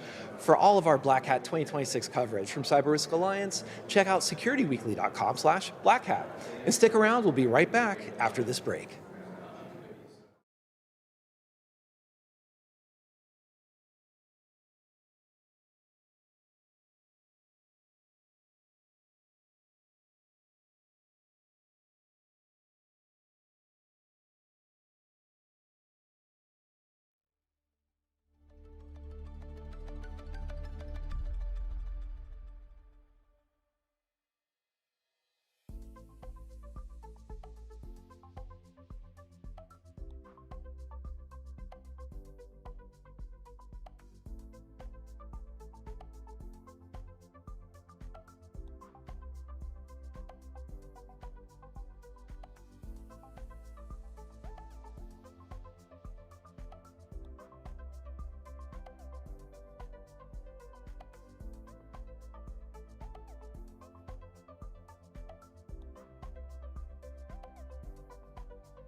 Welcome to Black Hat 2026. I'm Jackie McGuire, and joining me today is John Hultquist. He's the Chief Analyst of Google Threat Intelligence Group at Google. Thanks for being here, John. Thanks for having me. How's your Black Hat been so far? So far, so good. Yeah? Have you toured the show floor at all? I haven't been down, but I'll be there soon, I think. Okay. What are you looking for when you're out on the show floor? We're in this really interesting period where obviously the AI stuff is going on, but I think that a lot of the solutions to a lot of these sort of AI challenges are going to be AI driven, and so I'm really interested in seeing some new ideas out there on the floor. I think that'd be really cool. Yeah, I think anytime there's an explosion of innovation in any industry, it brings problems with it. And then just seeing how all these different startups spring out to try to solve different pieces of the problem. Exactly. And there's like 1,000 different kind of solutions, right? I think you could apply. It's kind of exciting. Yeah, awesome. So tell me a little bit about what you do at Google. So I'm from the intelligence team. We basically track bad guys for a living. We track them, criminals and state actors, people like we look at industrial control systems and vulnerabilities and a whole host of problems to basically keep our users safe, so Google's users safe, but also customers. We have security business and that intelligence that we provide is baked right into the security product. Awesome. ICS has a special place in my heart. My husband and I started a mechanical contractor 15 years ago. Oh, wow. Yeah. And I was working in investments and venture capital, but he needed help, so I went and got certified in BACnet and carrier CCN and a handful of different automation languages. So we were actually talking about that at DEF CON last year.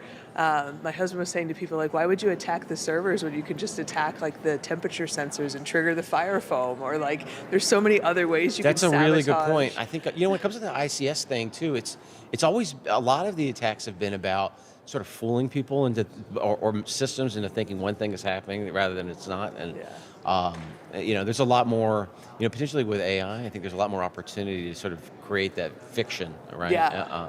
So I'm sure we'll see some examples of that before long. Yeah, well, we just this last week saw the compromise of a handful of different water treatment facilities, right? And that's been a historic problem because firmware is something that, if I'm a small municipality in the Rust Belt, I might not have a whole cybersecurity team. Yeah.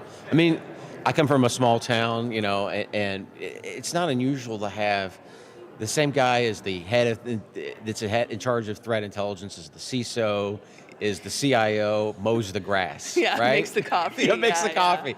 It's so. I think a lot of these orgs, unfortunately, are just under-resourced for the problem of dealing with state actor who is in a war. Yeah, and so one of the things that keeps coming up as AI enters kind of enterprise is this concept of machine speed versus human speed. So how do you think about that and kind of the speed and velocity of threats, especially in the context of threat intelligence and what you do?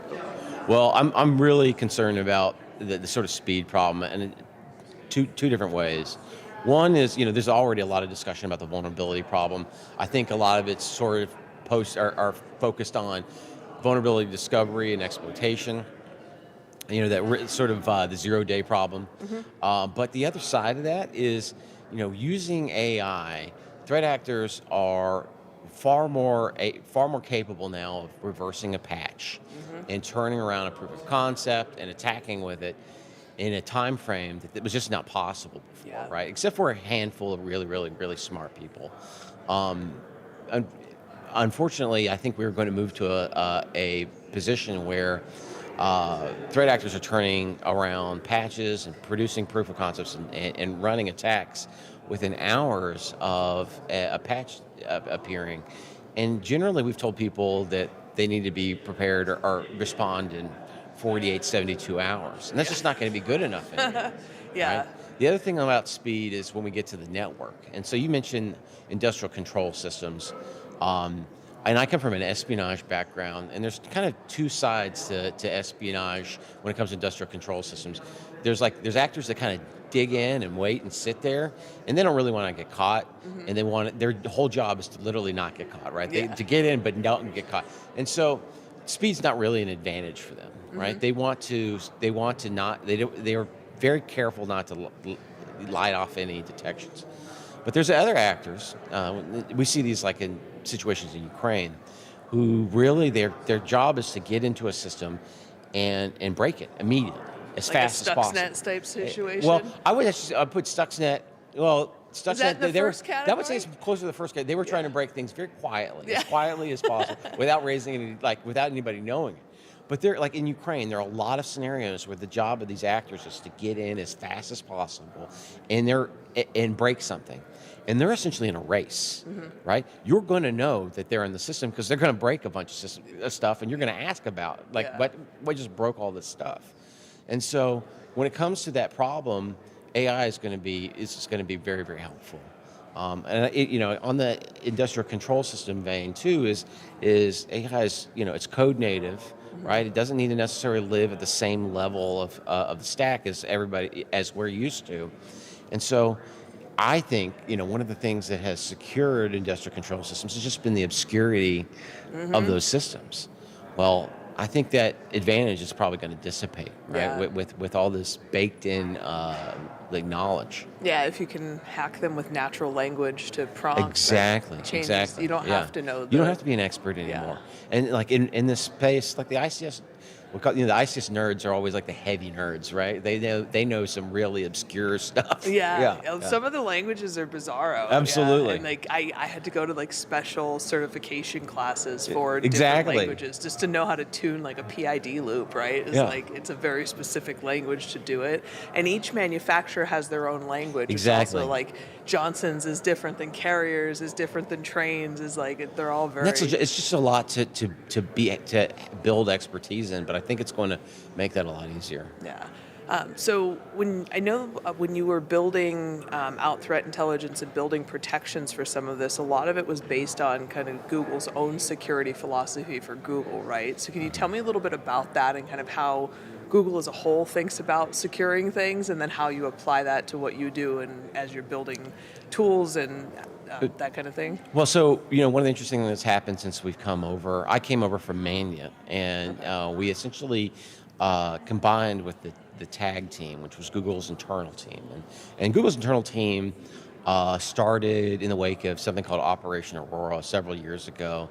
They had a pretty major incident with a Chinese threat actor, and they really built just a really incredible tool. But it was a very googly tool in that it was built with just world-class engineering. They really know how to depend on and sort of build these incredible systems. So the team was a lot smaller than my team, but they were excellent at what they did because they built these amazing threat intelligence systems. My team came in and we've done things differently. We've leaned on our incident responders, and we spent a lot of time in places like the underground, and we sort of, there's a lot of human touch. But what we found is that sort of combining the two has been extremely beneficial.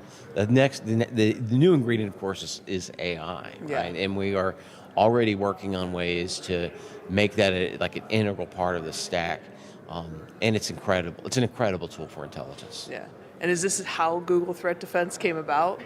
Well, we're always sort of inside Google. We're always sort of we've got this almost laboratory science, a grounded approach to a lot of these problems, and some of these things came out of just hardcore research and bets.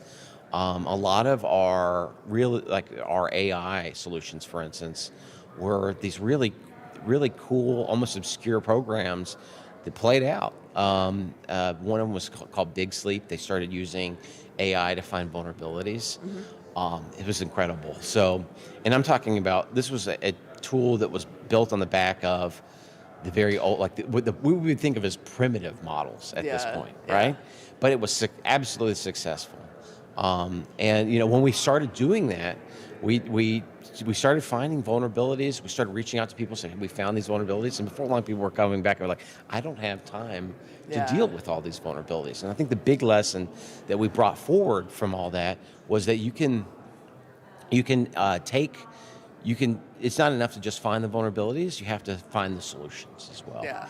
And so a lot of our, like CodeMender, for instance, a lot of our newest offerings are sort of built on that depth of experience. And CodeMender is essentially designed not just to find that vulnerability, but literally show you how to patch it and get you that next step.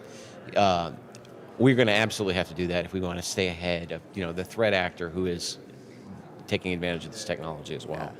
So it's always been a little bit of a pain in security trying to fix problems that developer teams cause after the fact. So I imagine that. And now that they're using all these different tools to write We're always playing code, catch up, right? Yeah. Well, yeah, you did what?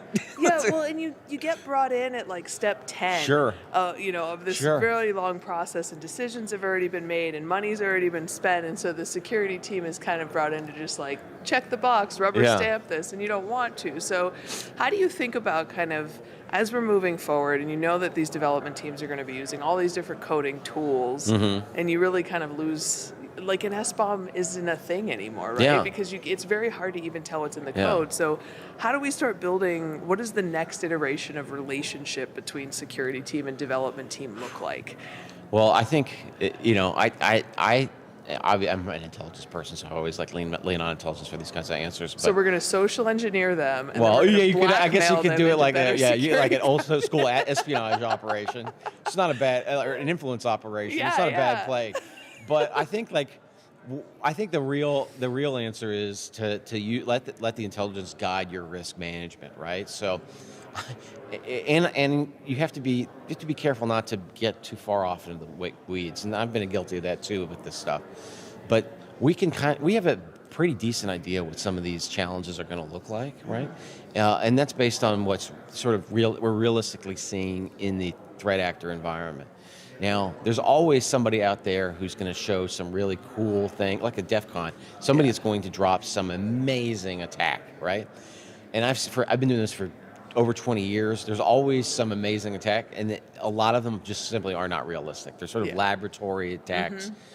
You kind of have to really think about, is this possible? Is the motivation there? Is this really what is the actual number one priority or the number one concern?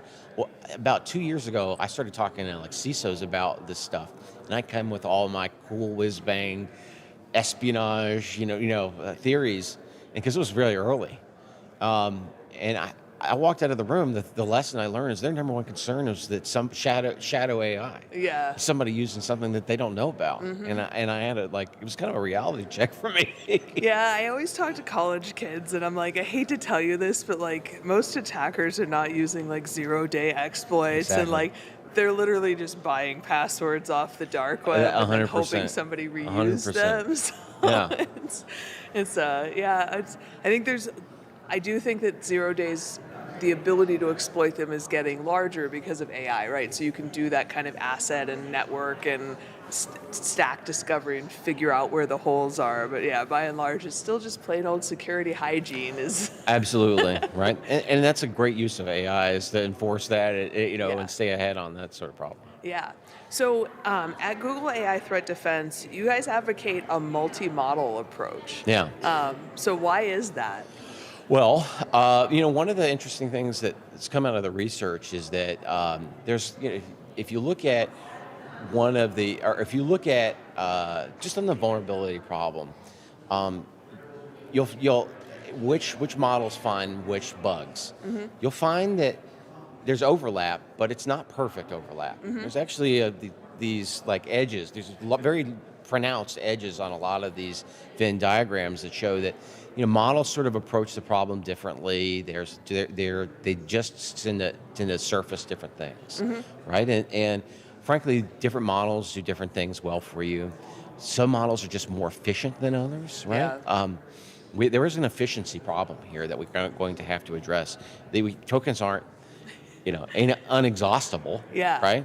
And so we have to make sure that we're considering that as well. As security people, we can't be more expensive than the actual business, right? We are going to have to marshal our resources appropriately, and I think the multi-model approach is probably the best way to do that. Yeah, I think about that a lot, and when we're building agentic capabilities, I'm like, what happens if there's some type of high volume attack, whether that's a DDoS or a brute force, and like we can't just be throwing token costs on top of that, Absolutely. and kicking customers when they're down. Like we need to have guardrails, but then the OpenAI Hugging Face incident showed us that the guardrails can also sometimes be an impediment to responding to incidents, right? Like Hugging Face had to use an open weight Chinese model because the guardrails on their incident response weren't working. So it's probably also important to have models that have different guardrails so that Yeah. if one of them won't do what you're trying to do, you can still respond to the incident. Absolutely. Yeah. All right, so what do you have going on for the rest of Black Hat? Anything we should be looking at? I'm going to be talking about AI a lot. Really? Yeah, believe it or Wow. not. Yeah, believe it or Dang. not. There's a Dang. lot of that going on. I haven't heard the word zero trust yet this week, which is great. That's bizarre, It's like- huh? Yeah. It's like last year, that was the only thing anybody wanted to Yeah. talk about. The Still year- matters. Yeah. Matters. The But year before I mean, it was XDR. The year, yeah. there's always. I will tell you though. I've been doing this for a very long time, but nothing has changed this fast. Like in this business, like it's changing now. It's unbelievable. It's exciting. But it's very exciting. Yeah. Maybe there's something wrong with me, but I'm really excited about That's it. why security is the best place for ADHD people, right? 'Cause Absolutely. it's never the same thing Absolutely. 2 days in a row. I would be so bored in any other any other business. Yeah. Awesome. Yeah. Well, John, thank you so much for joining us today. Thanks for having me. Thanks. All right. Stay tuned. If you'd like to learn more about Google, you can visit securityweekly.com/GoogleBH, like Black Hat. And for full Black Hat 2026 coverage from the CyberRisk Alliance, you can visit securityweekly.com/Black Hat. Stick around. We're going to be back right after the break.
Welcome to Black Hat 2026. I'm Mike Shema. Joining me today is John Hurley, Chief Revenue Officer at Optiv Security. Thanks for being here. I look forward to being here. Thank you. So this is we have a busy day, a busy week here at Black Hat. Everybody's talking about all kinds of things. I'll mention AI just to get that out of the way. But I don't think AI is the only challenge out there. And you work with a lot of customers. They say, we need help us out, help me Obi-Wan Kenobi, Yes. right? What are they still struggling with? Is it everything is AI, or are there a couple things besides AI that they struggle with? Well, I would tell you, I still think today our audience is the Chief Information Security Officer at most companies that we do business with.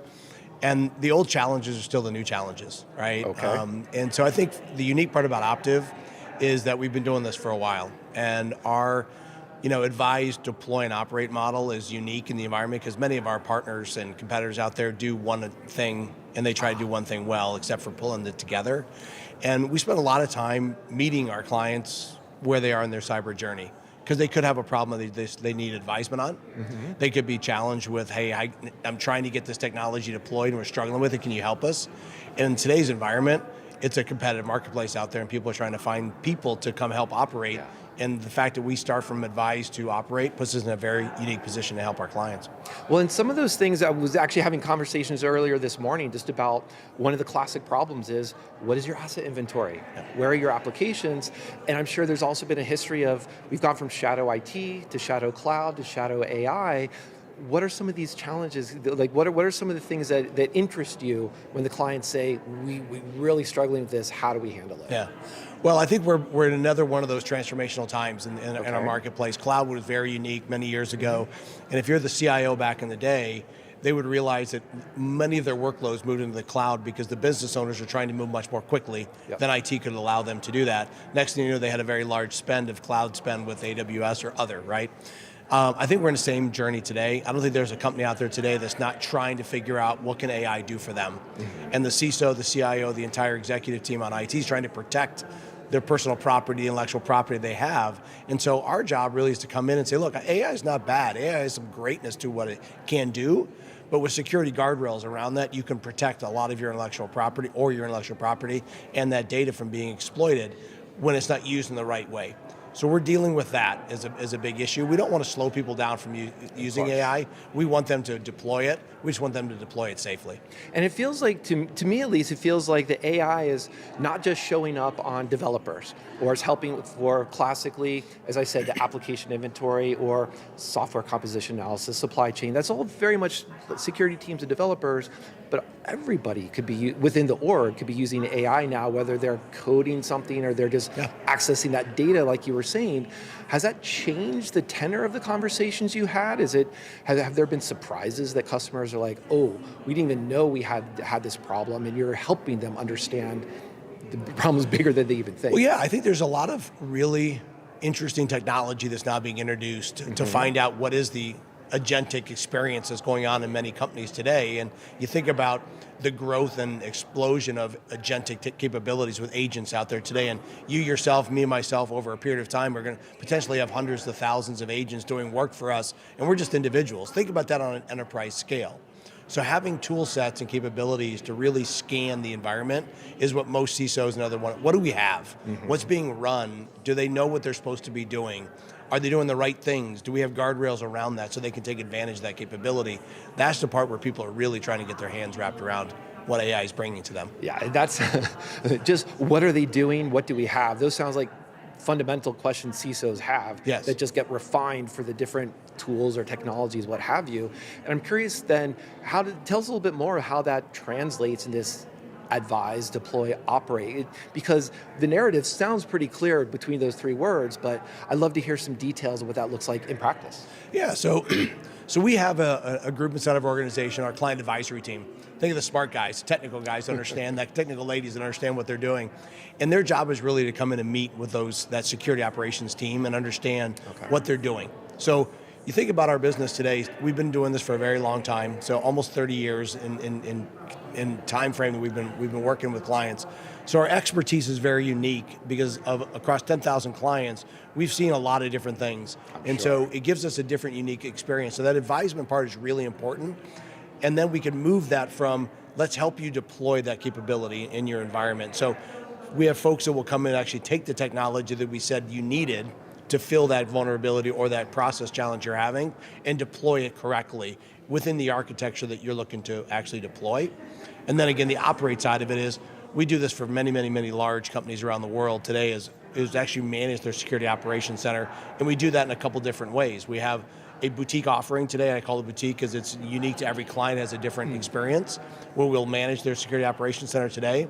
And you've heard about our Optiv Agentic security operations platform that we have been deploying out to companies today about how can we help them do a better job of managing that risk, like what's out there, the detection part, how do you remediate those two capabilities? And we've got a great partnership today that we've been announcing with our Google security operations folks. We have a tight integration with Wiz now today because there's a big cloud component that comes in there. Sure. Wiz brings us that capability. And then at the end of the day, you bring in Optiv's advisory and our practitioners, and we have a full circle from advise to operate to deploy to operate with that model. Yeah, and I want to come back to the operate, but I'm going to jump into the middle part there because you said something that I don't want to let go by. Deploy correctly. Yeah. That correctly is a very important qualifier, which leads to kind of, and I think this leads on to possibly the operate aspect as well, as what does it look like for the CISOs or the customers to see, this was a successful engagement, or we're actually having success with this tool, versus have you even gone and said, get rid of this tool because it's not helping you? So we announced several years ago a platform called Optiv Market System. And what that effectively does is take a standard security operations template that most CISOs understand. So think data security, network security, identity, so different domain structures around that. And there's control points that CISOs usually organize around.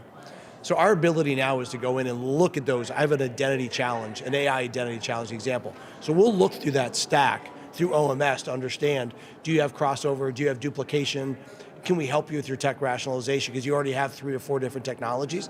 Let's help you remove those and deploy the right capability based on the stack structure. Yeah. Again, over many, many clients we do business with, it gives us a leg up on our competitors because we've seen it in so many different verticals, so many different clients, and that OMS platform gives us a real-time ability to talk to our CISOs differently than the other folks in the marketplace today. Now, and you mentioned you have so many clients, you have just a lot of the experience, education that you get just from seeing what problems they have and seeing what good solutions look like. I'm sure there's also a practice what you preach, because you mentioned too, introducing agentic just to help with your own operations side of thing. Were there surprises there? Were there something interesting that Optiv even encountered rolling in agentic assistance for yourselves? Well, I think everybody's looking at how they can get. Is it a cost savings or is it an efficiency that they're trying to get to? And I think when you're looking at today what we've experienced, call it 12, 18 months ago, you were still dealing very much manually, meaning person versus person and what was coming at us and what was doing. Agentic, like many, has given us machine versus machine capability and speed, because the bad actors out there today are also using AI to what they think is good because they have a different remit that they're trying to go use. So we're now competing machine and machine. So I think from our perspective, we want to be able to detect faster. We want to be able to have an opportunity to make decisions quicker and remediate before a threat actually happens. So we're not about trying to find it, we're trying to end the threat before it actually happens. And I love that, because that leads to that idea of preventative or being proactive. And so much that I hear about, especially with vuln scanning, look at all the CVEs, look at all the things we can find. That's still just, you wrote some code, there were some bugs in it, bugs happen, let's go fix them. How much are you able to go and say, let's prevent something before it even happens, or let's sandbox or isolate your what have you, your widget, before these vulnerabilities become more impactful? Are we able to, do you have a share between the proactive versus reactive ability you're able to help with here in this advise, deploy, operate scenario? I think, again, the The agentic security platform that we announced really gives us that ability to take the best advantages of our knowledge of what's going on in the marketplace today because of our history in the market and what we see across many, many clients. We have machine capability now because we've aligned agentic capabilities within it, so we're really trying to compete machine for machine. Yeah. And we're using best-of-breed capability with Google SecOps and Wiz and Engage. So you bundle all that together, we really are trying to get ahead of things, so we're ending things before they happen because we're seeing it early. So we're ending the threat before people even know it's happening. Yeah, and this got to be one of those things that gets into one of my go-to questions always about metrics. What are people looking at? I'm curious, as you're working with CISOs, it sounds like you also have an appreciation, obviously, for the business nuances of security tools, security programs. Are many CISOs still getting clued into that, or is that an area that you're also helping just educate them on as well? Well, I don't think you'll find many CISOs today that aren't running anywhere between 50 and 70 different security technologies, right? Because they're trying to solve problems based on their business case or their industry, what they may be going after. That's an expensive model in a lot of cases. So they're fundamentally challenged to not only find common place in that environment that they're run, but how do they run it cost efficiently, right? So again, through OMS, Opted Market System, we have the ability to come in and show them where those capabilities, where they've already bought 2 or 3 in the same platform that they could reduce. So trusting in us allows us, again, from an advisement perspective, to say you could remove those 3 or 4 things. You don't lose resiliency. We freed up dollars for you to go invest in capabilities because of AI is not always giving you the extra budget you might want, but it's giving you that capability to do that. And what we're trying to do is help the CISOs in those audit meetings have a much better answer for the compliance guys, right? But it really is trying to simplify their environment at the utmost while not lowering that level of resilience. Yeah, I guess I'm laughing because I guess developers got to have a period of token maxing, but I guess CISOs didn't get any budget maxing. No. It was budget cutting all the way around. I may be wrong on this, but not many CISOs I've sat down with in the last year have told me they got an AI security budget. It's really been help us protect from AI where it's bad and see if you can do that within your own budget. That's really a great opportunity for our advisors to be able to come in and help them navigate that conversation. Well, and part of that, to slightly less jokingly, it's got to be help us. The question can't just be help us use AI, because that seems so ambiguous. What do you even mean about AI, or what is it helping? How do you, if somebody comes to you with that very basic question, help us with AI, how do you approach that? Yeah, well, I think a lot of it is, don't be scared of it, right? Okay. I mean, it really is. You can deploy AI very safely. I think proper guardrails to be in. Do you have data, and do you understand where your data is? Do you understand what kind of data is? Have you marked your data? Do you know what those are? So, because there are things that people want to be able to use that's out there in the ether inside the web, right? If you want to call it that in old terms.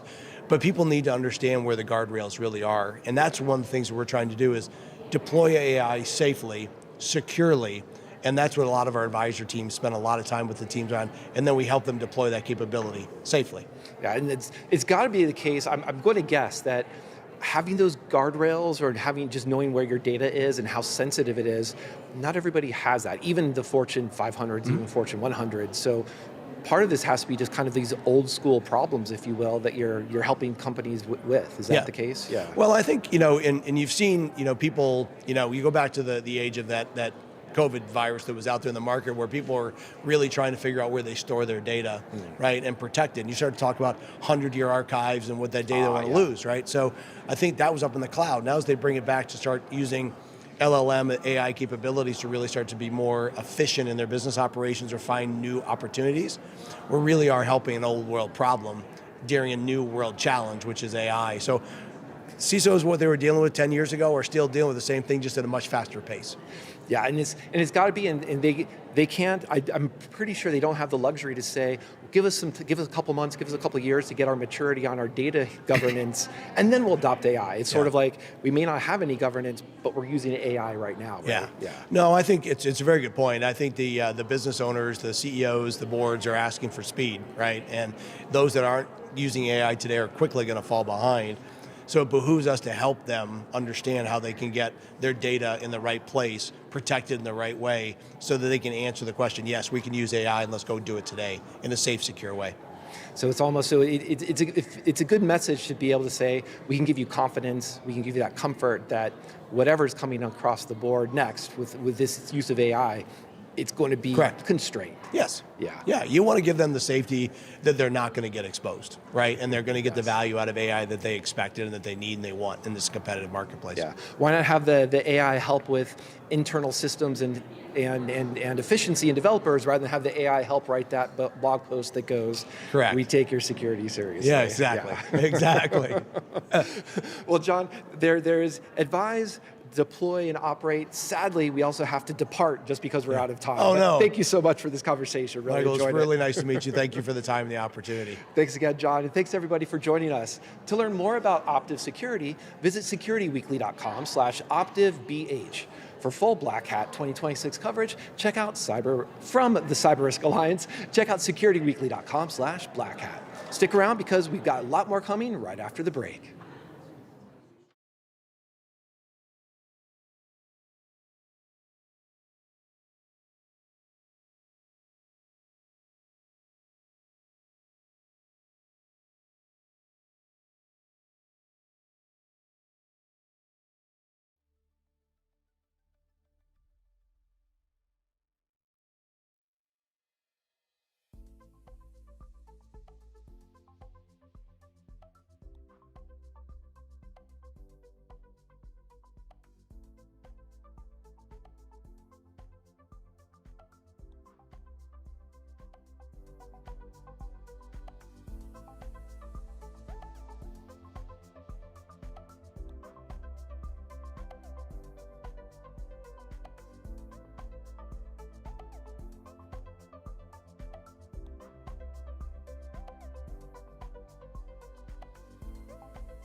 Welcome to Black Hat 2026. I'm Mike Shema. Joining me today is Leslie Nielsen, Chief Information Security Officer at Mimecast. Thanks for being here. Thanks so much, Mike. I appreciate the invite. Happy to have you here because it's time to talk about agents. I'm sure that comes as no surprise. Everybody's talking about agents for at least the past 6 months, at least the past year, a bit longer. But what I'd love to do is dive down into something that's maybe even nuanced, if we can do that in 15 minutes. Everybody talks about agents, and they want to secure them, but what are the risks that they introduce? And I think part of that is I'm going to ask a multi-part question, so try not to spam you here. Is there something really new about them, or do we have a lot of known controls that just need to adapt? If you see the line I'm drawing there. Understood. Yeah, I'll go back a few years, and when public cloud came out, people were just so afraid. They're like, oh my gosh, public cloud, what are we going to do? And at the end of the day, it wasn't because they didn't know what to do. It's because they weren't doing the right controls on-prem that they could move to the cloud, right? Yes. So if we can do the right things in-house, then we can, deal with agents. We don't manage our humans well. There's a lot of things we're not doing well. I would say the biggest risk is speed and sprawl. The speed at which a lot of things are getting deployed, maybe even missing some policies and procedures and things like that. And then the sprawl, it's just people don't necessarily know what's on their network, and it's just moving so fast. It's cliche, but the unknown risk is the highest risk, right? Yeah, and you mentioned the cloud, and for the longest time that shadow cloud was the new shadow IT, and it's not hard for me to predict shadow AI, right? Yep. And I love the fact that I bristle a little bit at the machine speed everything, but your point was not the speed at which the agents act, it's the speed at which they're getting adopted and showing up. Are there misconceptions that organizations have just about who's using and how they're using agents in the first place? I think so. Security starts with visibility, right? You got to know what's happening on your network, within your infrastructure, with your employees, on your endpoints, and there's just a lot happening really, really fast. And there's a diatribe here. There's so much pressure to use AI, yet there's also pressure to be secure. And people just don't necessarily know the controls. But at the end of the day, a lot of the controls we already have in place, good visibility, be it SIMs, EDRs, et cetera, as well as identity management, non-human identity, service accounts. An AI agent is a service account effectively. We have a way to manage. We need to extend that over, and the controls that we have around monitoring, detecting, et cetera, should be extended. I definitely want to pick apart that a little bit because I come from an application security background, and for a long time, to riff on what you said, we talked about API identities, service-to-service identities, and even if we're talking about, you mentioned humans, if I get hired by a company, there's a background check. There's a couple things that happen for me as the human. I got my username and password. There's my identity. But if I then bring on a couple agents for myself, what's the dynamic there? How are you seeing organizations handle that? Are these new identities? Are these Mike's identities? And there's a subtext here about accountability that I'm going to sneak in a little bit later. Understood. So let's see how you do here. Yeah, it's twofold actually. And I'll use some terms. There are various terms out there, but there's an agent that has user agency, and that means it's running under your user account. I know the vocabulary here is tough. Hopefully on your laptop, right? Yeah. And then there's an agent that has full agency. That's a non-human identity. Okay. So you need to be able to identify both. You need to be able to have visibility and monitoring into both. So something that's running on your laptop is going to have the same permissions as you, so you are responsible for it at the end of the day. Something that's deployed as a service, an agent who may even spawn other agents, right? Yep. So you have to think about that. That has to follow your non-human identity standard, and you need to extend it to make sure, and you need to make sure your controls are there to see it and to control it. So then are there, because you mentioned too, just there have been service identities, and we had controls around saying, well, it should have an ephemeral password or short-term privileges. Do those things map, is that basically 100% mapping to, and we're just calling them non-human identities now? Or are there things that organizations are underappreciating or aren't realizing that agents, there is something about these non-human identities that does actually need something, a new control, a different approach, or a better appreciation for? So I'll take it back to my public cloud example earlier.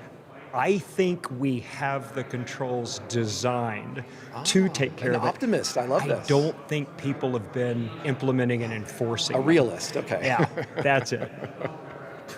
So can you give us an example of why aren't they enforcing it? Is it matter I can list off a spectrum from it's hard to they just don't know to they're just they're on a maturity curve. Are there certain things that you think is more common than not around why they're having these problems? Yeah, risk in cybersecurity is a pendulum, right? When something happens and it happens a specific way, the pendulum swings way over and it was like, oh my gosh, a service account was compromised at this company. Let's go through and check all of our service accounts, start writing the passwords. We need to get MFA on our service accounts. I hear that a lot, right?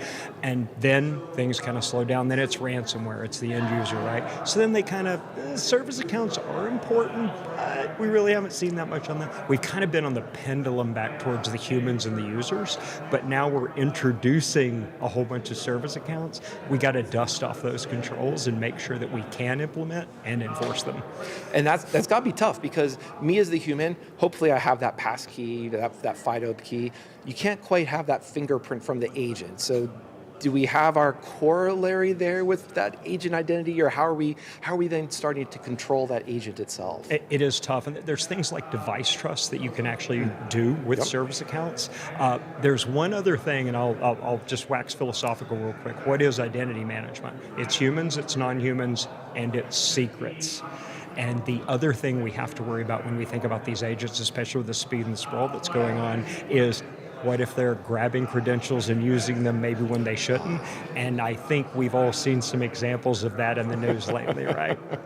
Just this, I'll bet that, yes, the OpenAI Hugging Face, I'll mention it because that's one example, but it's not the newest one either. No. There have been others. So I think that's the important thing here is that the window of this problem is much broader than just within this very week. Yeah, and I would even say the people that should get it the most, now they're probably feeling pressure against each other because it's the two big ones that are having the challenges here in the past few weeks. But nonetheless, they should be doing it the best, and they're admitting to failures within their harness and scaffolding environment, within their sandboxes. We've really got to be cognizant of that. So really the takeaway on this short term is non-human identities and secrets, lean in. Make sure whatever controls you had, the pendulum swung back, right? We can't not focus on humans, but agents are going to do everything humans are doing, just at a much more accelerated rate. Yeah, and I think part of that, to your point too, that's not a gotcha about the Hugging Face example. It's more of pointing out that it's hard to do. It's hard. It's easy for me to say, I've been saying a lot during the day so far, like one of the basics of application security, have an application inventory. Mm-hmm. We could say have an agent inventory. Yeah. Okay, that was easy for me to say, but good luck trying to actually do that on something that is up to date, accurate, and is more than just a spreadsheet, right? And if I might, an AI service catalog, right? We've got IT service catalog. We struggle with shadow IT forever, and some still do, right? Mm-hmm. Get an AI service catalog, have definitions of what's out there so that people can consume and so that they don't do unsanctioned things, or at least are less likely to. Yeah. Now, you mentioned too that I'm going to lead into your optimism here, and hopefully this remains this way, that smile preserves. You mentioned too that there's that pressure. Use more AI, use more agents, because a lot of companies are experimenting, adopting for whatever reason, whatever that pressure is. And there's that ongoing pressure of, but be secure. And we can't just have that prompt of whatever telling the agent to be and do whatever you're doing securely, right? That prompt hasn't worked yet.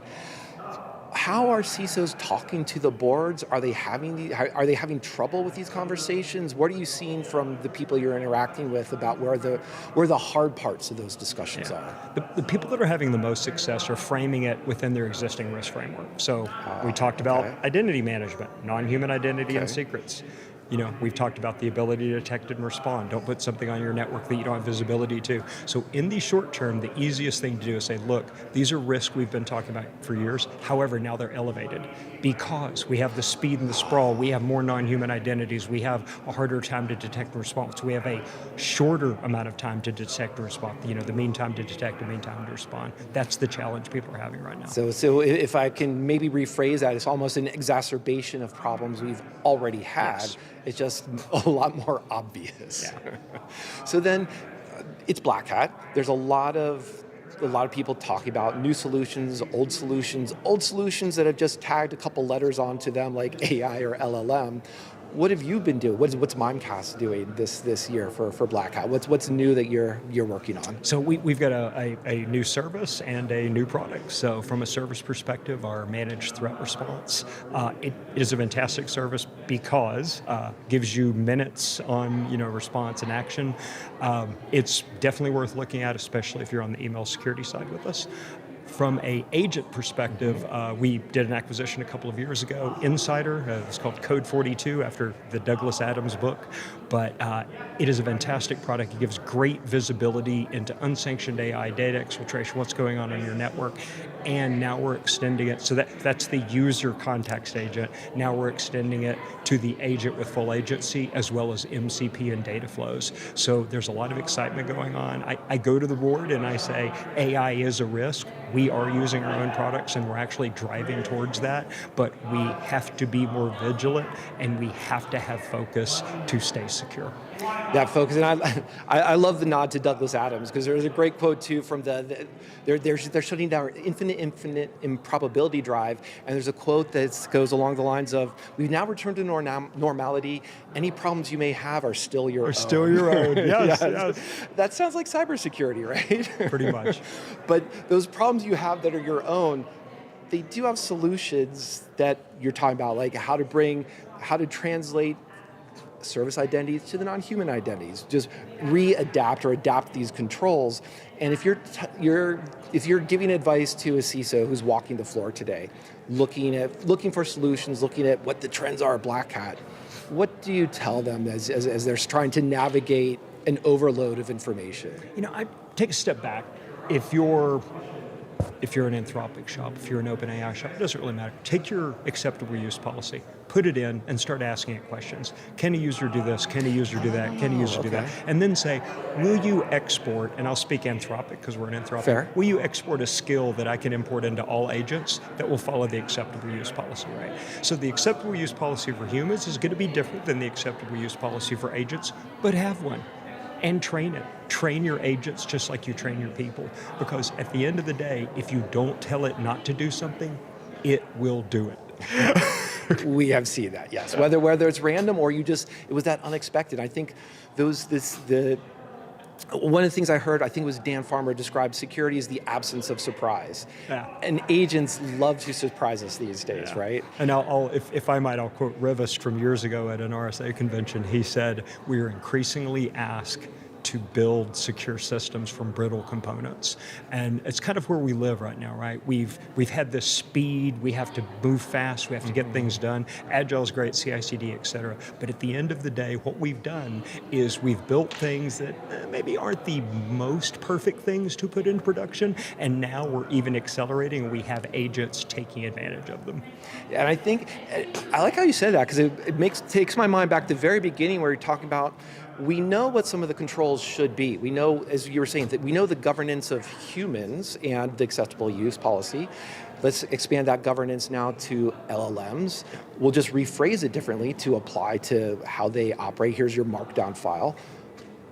But but the challenge then is that gap between here's the practice, the theory to what the practice looks like. And I think, is there a way? Do you have an advice or some suggestion for the CISOs listening there? What's the step in the next 30 days, 60 days that helps get them onto a practical solution rather than just, oh, we know what the theory is, we'll get to it eventually? Yeah. A lot of people frame things as people, process, technology. Right. I would say just make a tweak. Call it workers, process, and technology. And in that workers phase, you have agents and you have people. Okay. Think about the controls that you have for people. Think about how you need to change them, modify them, extend them for agents, and just start talking about it like that with your business so that they understand these agents on our network are employees. And a great question to ask is, hey, we know how to get stuff onto our network, et cetera. What happens when we have to fire an agent? What happens when that day comes? And it's system and software development lifecycle, right? You make That's something, cool. You bring it in, you also have to have an exit policy for it and know what to do. No, I love that framing, because if we say insider threat, we can just kind of leave it as what is an insider? And that's exactly, I think, what you were just saying. Yeah. Oh, that's wonderful. So you've helped me be more comfortable with agents and perhaps a bit more optimistic. So I appreciate that. Thank you, Leslie. Thank you so much, Mike. Thank you, everyone, for joining us. To learn more about Mimecast, visit securityweekly.com/MimecastBH. And for all of our Black Hat 2026 coverage from CyberRisk Alliance, check out securityweekly.com/Black Hat. Stick around. We'll be right back after this break.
Welcome to Black Hat 2026. I'm Mike Shema. Joining me today is Ramin Farsad, Chief Product Officer at Menlo Security.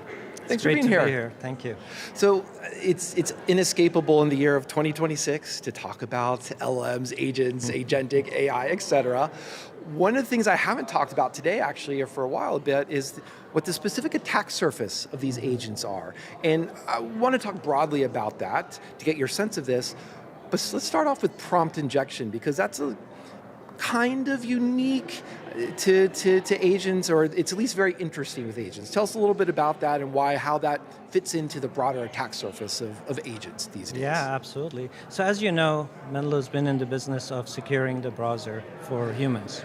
And one of the attacks that we stopped for many, many years has been phishing attacks. So humans were fooled by the different That's a types sort of of phishing prompt attacks. injection, yeah. Prompt injection is sort of similar to that for AI agents, and it's something that we have a big focus on. We learned a lot about phishing and how attackers use that to be able to fool users, and now we're basically looking at how do we do the same thing for AI agents with our own techniques to deal with prompt injections. And part of me, my background is application security, and so I like the injections in the sense of cross-site scripting, SQL injection, that have a very strict boundary when done well to say, here was the data, here is the code, keep a good barrier between them. With natural language, with prompts, we don't really have that. So how are you approaching that type of problem? It's a great point. See, the thing about agents is we sort of talk about them in terms of being gullible. They can be fooled. And part of the reason for them being fooled so easily is the way that we actually interact with them. When you're sending information to an agent, it could be data that you're sharing with the agent, but within the data you may actually insert commands as well. And that's something that we all do when we're sitting on the prompt. We say, I'm going to ask you to do this on this data that I'm giving you, right? And many times the agents can be fooled that way because within data that they're consuming, there might be hidden commands that somebody has inserted. And sometimes those commands, if they're coming from a file, they could be completely hidden.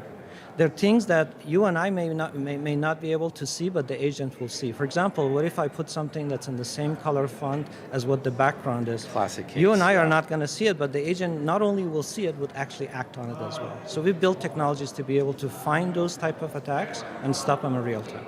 And yeah, what's at least fun is that there's some cleverness that humans are going back to between the white font on a white background, a new appreciation for Unicode and Unicode sequences, that it's again that the agent see that, but you and I visually miss that. But that's also then part of that attack surface is one thing about the agent just consuming an email, consuming a PDF, consuming an image, for example. But I've been kind of using the word agents a bit loosely. There could be MCP servers, there's just LLMs and models that people may be interacting with directly, agentic, fill in the blank. Help me out here. What do all these look like, and what's a good way to deal with this? Yeah, you're bringing a really good point, right? Which is that now we're seeing agents everywhere. Yeah. I might be using an application that has agents built into it. In fact, many enterprise applications now have their own MCP server as their way to be able to interact with agents. So they allow an agent to be able to directly connect to them. If I'm going on the web and I'm using my browser has agents built into it, right? We have sidebars within any browser that I use today. So the sidebar itself can actually get fooled and be attacked through a prompt injection. So all of these tools that we use today, all the different means that we use today, when an agent uses them, can actually be used to be able to fool the agent. And I want to say, let's invert that for a second, because I want to say and hope, as a spirit of optimism, that a lot of the controls that we had for countering phishing, protecting humans from phishing attacks, they at least should have some parallels with protecting agents. And I believe that's what things you've been working on, There definitely is, but what we need to realize is the scale and the speed of the agents. We could handle this thing fairly more in a more straightforward manner when it was with humans, but when we're dealing with agents, and each person, you and I can go and create 1,000 agents in a matter of a few seconds and have those agents perform multiple different tasks, the problem changes. You have to build an architecture that is monitoring the agent in runtime and can scale at the same speed and as the same performance as the agents can. And so let's dig into that a bit, because part of the monitoring at runtime, following that agent, speaks a little bit to that challenge of just prompt injection, that natural language, right? Was this is this dangerous? What am I looking at here from an observer? What's the intent here, for example? But it begs the question: how do I know this is good or bad? We don't have that classic RFC of the evil bit being set here. That's right. Yeah. So there's been a lot of research and work that has gone into separation of commands from data. And that's the technologies that we use as well, and many other companies use as well. But then there's deeper types of technologies that actually go and separate what could be completely hidden to an agent, to a human that the agent would be able to see. And we've added that on top of traditional prompt injection technology. It's the technology that we had developed in the past, originally for humans. We've scaled it. We've increased the performance. We've made it real time to be able to also apply to it. And this is what you adopted into MARS, I think, if I got the acronym right. Yes. That's correct. Yeah. So MARS stands for Menlo Agent Runtime Security. And the reason that we built MARS, and we announced it earlier this year, was specifically this. We said, while we have a platform that secures the humans when they're trying to access the web, we need the same thing for AI agents. And web, by the way, doesn't necessarily have to be the internet. It could also be to an application, through an application's web interface, and or an application's MCP interface. We wanted to be able to protect them as well. So part of that is then, it's the spirit of this is then basically saying, organizations, enterprises are going to use agents. Agents are here to stay. We've even setting aside agents, hopefully we're in the decade where AppSec or InfoSec no longer says no. That failed, let's try something else that might succeed. So you're enabling AI adoption, but how are you doing it in a way that is still building confidence, so a CISO can say, well, we're comfortable letting this agent interact with this sensitive data set, or actually having internet access, these types of things. That's right. I like how you mentioned that you cannot stop the AI and the AI usage anymore. I think we passed that, right? Yeah. That happened many months ago. But I did see actually another middle step that some of our customers took. Some of our customers decided that they would allow their users to be able to build their agents. They would even allow their developers to build agents and use those agents as enterprise agents for their corporation. Okay. But what they did is they said that particular agent will not have access to the internet, because internet is the Wild West, internet is where all the threats are, so the agent cannot go to the internet. So I saw that as a sort of an intermediary step that they were taking for additional security. We've gotten together with those customers and we sat with them and explained the technology that we have built to be able to open the door for those agents to safely go to the internet. And the way that we do that is it starts with registering that agents. Identification and registration. So you know exactly which agent it is, setting specific policies, and then while it's performing the task that it's performing, bring in prompt injection avoidance, and also clean the data, do data sanitization so sensitive data cannot leak outside either. Okay, and so I'm going to have some fun with comparing and contrast. I mentioned like AppSec and cross-site scripting. Right. That's 20 years old, and there's an old, 2003 from the OWASP top 10. Now we actually have an OWASP, the Gen AI security project. Right. There's a security framework that they're developing. NIST has an AI framework, right? I think the EU has one. That's right. So you mentioned policy, so that's why I'm going to framework side here. How are you tying that policy into frameworks or governance? What is the story behind that? Yeah, in fact, I did a research on this very recently to try to figure out how many standard bodies and organizations have come up with guidelines around AI. And let me tell you, it's a long list because we also have other standards that are coming from other countries. Singapore, by the way, Singapore government has been very active in that area. So are other governments. And what they're all stating is that you have to make sure that you're in the middle of the chain of what the agent is performing and monitor the actions of the agent and be able to stop that action if you detect that there's malicious work in place. Yeah, and it's got to be that basically looking at how it's being prompted as well as what that results are coming back from that prompt, right? Because that's where that potential leak is or adverse activity. And we call it at runtime. We say in runtime, monitor the agent, make sure that you know what the agent is doing is what it was designed to do, versus something that it wasn't supposed to be doing. So then what does the rollout adoption look like that? Because one of the challenges is that it's great to have a story, but if the story remains a story, and it's great in theory, you could solve this, but then you hit scaling problems, the number of user problems. That's right. Very classic, real enterprise scenarios. That's right. What have you seen, and how are you approaching those types of scenarios? Yeah, so for us, to be really honest and fair, it was a little bit easier. We have been securing some of the largest banks in the world and many governments, including US government. And they trust us. And today we have more than 10 million users a day that are going through our systems and getting secured for web access. So coming in and saying we have the same type of scalability and performance to be able to secure agents was something that they would believe. But that said, we started with simpler applications. The first thing that we started was to say, you have this browser sidebar that is inside the browser, and every user has access to it. And this sidebar can get fooled through prompt injection and other means. And that sidebar has access to every tab that the user has open. It can push things into the tab or read data from that tab. Let us secure that for you and prove to you the scalability that we have through our solution.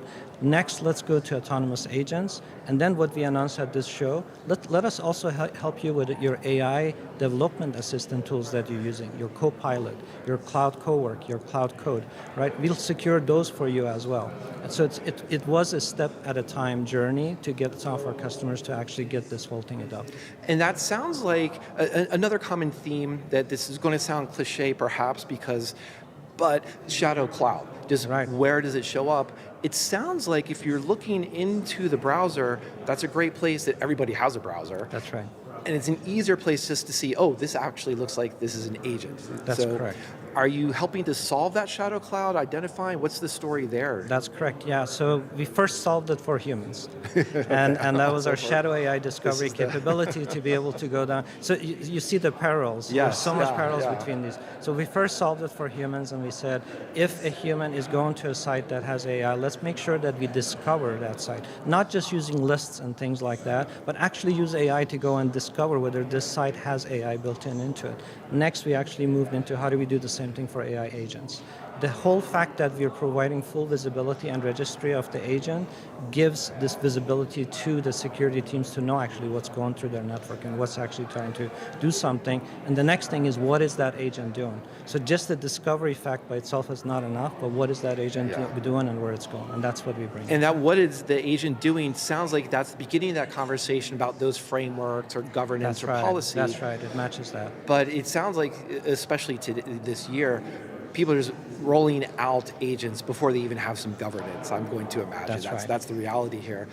Is there advice then that you have? How does an organization set up a governance or just figure out we're comfortable now to allow the agent to talk to the internet, as you were saying, like they're that intermediate step? What was the confidence that they built to say, we trust it enough now to look at the internet?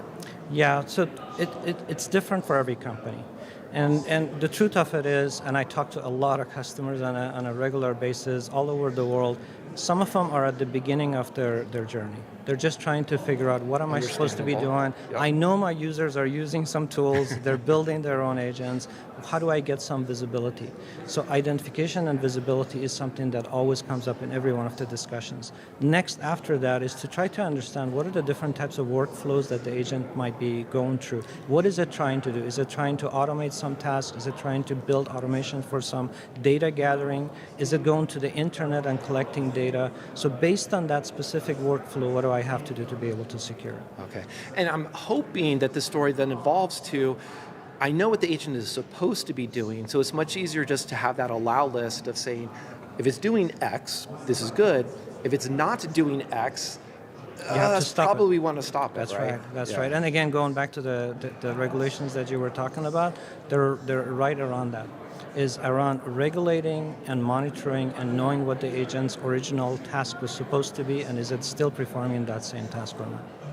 Then as you looked, I won't make you, we don't have that much time, I won't make you list all of the frameworks you were looking at, but is there maybe like a commonality amongst them that you would highlight to a CISO that is, in the next 30 days, here's something to focus on because it's so common amongst the frameworks, or it's just helping you set a really good foundation so you can be on that maturity curve? Obviously, I'm biased.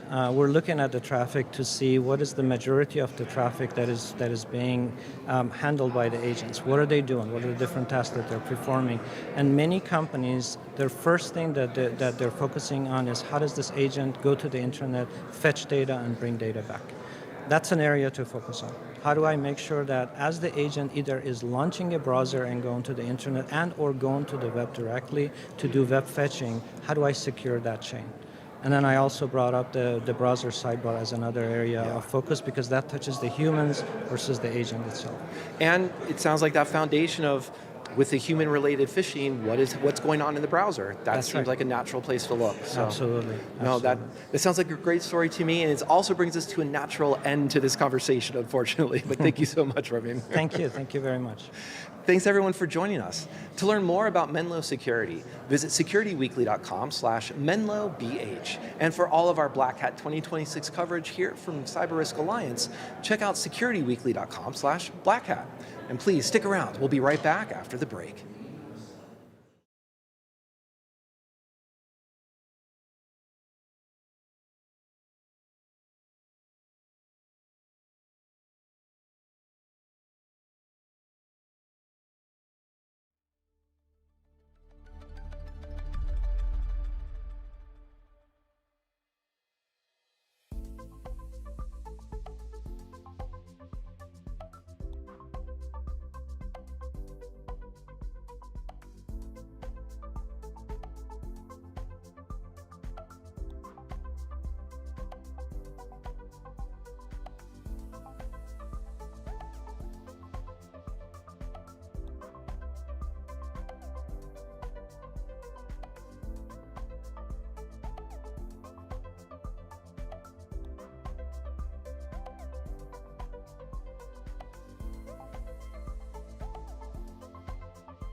Welcome to Black Hat 2026. I'm Mike Shema.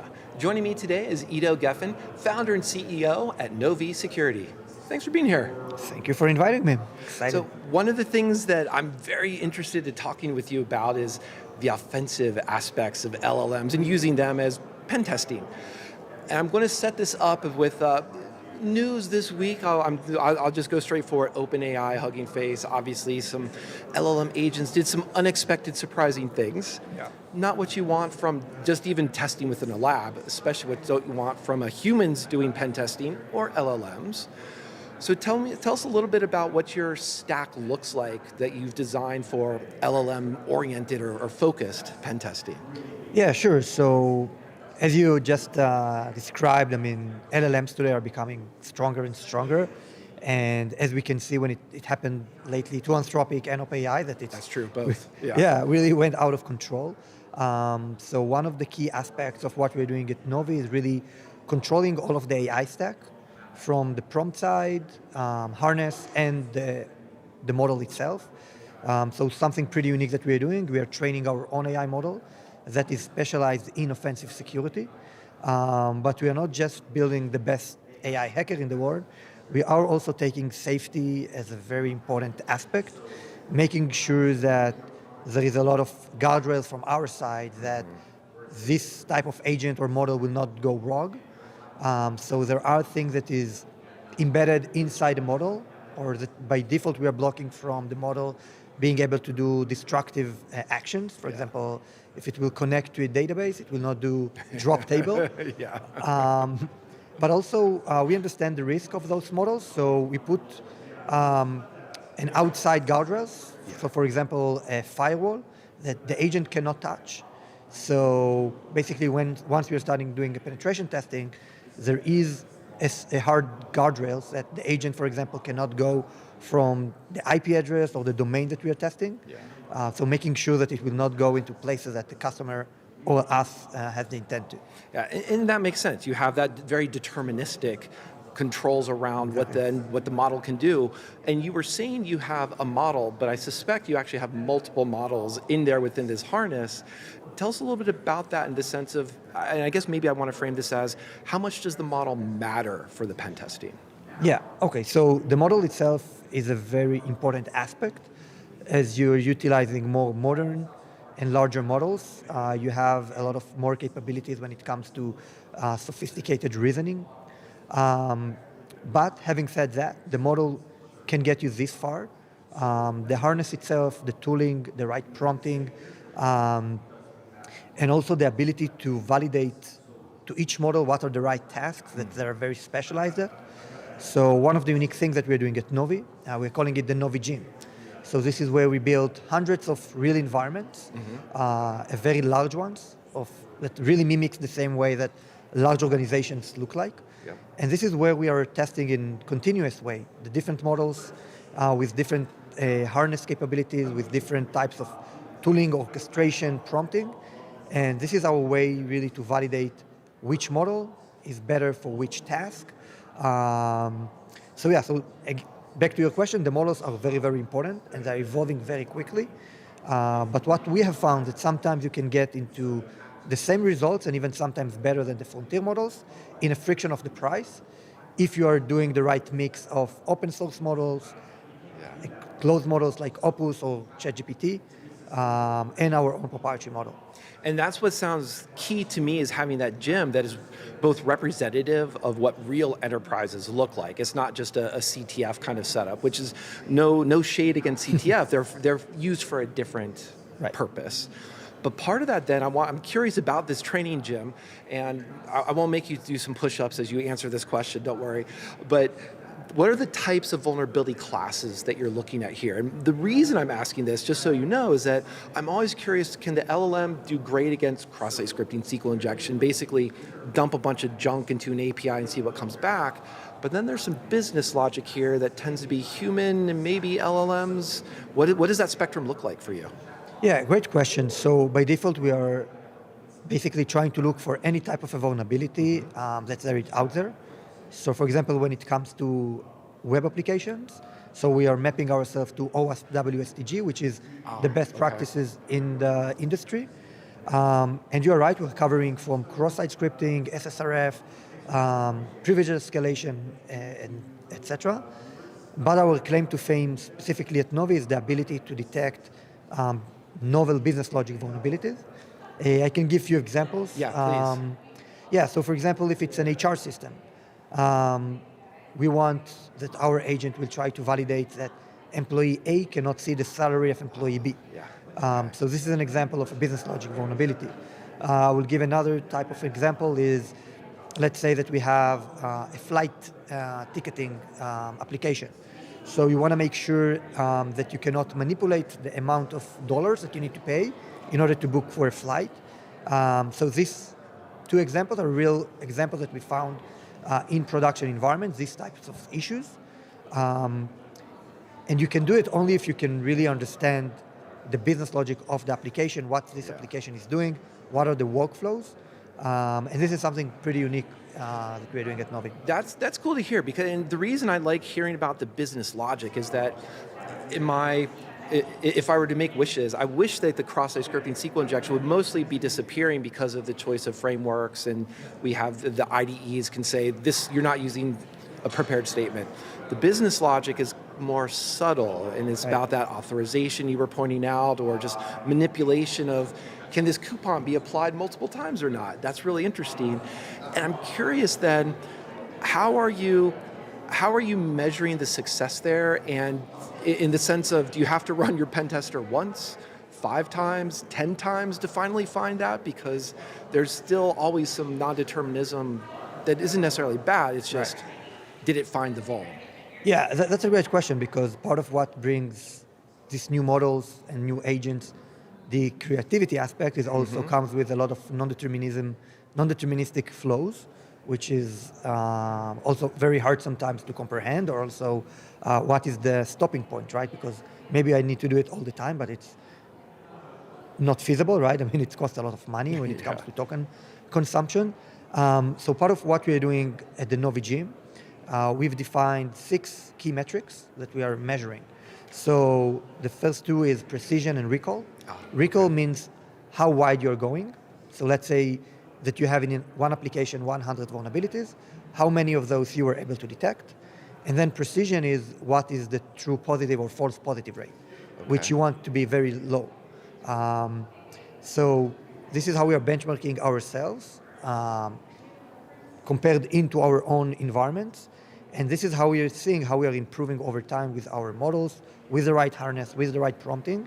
And when it comes to customer environments, one of our best way to really being able to benchmarking ourselves is many times those type of applications, people did penetration testing. Right. So what we can do is running our own assessment and then doing comparison to what the manual penetration tester was capable of detecting.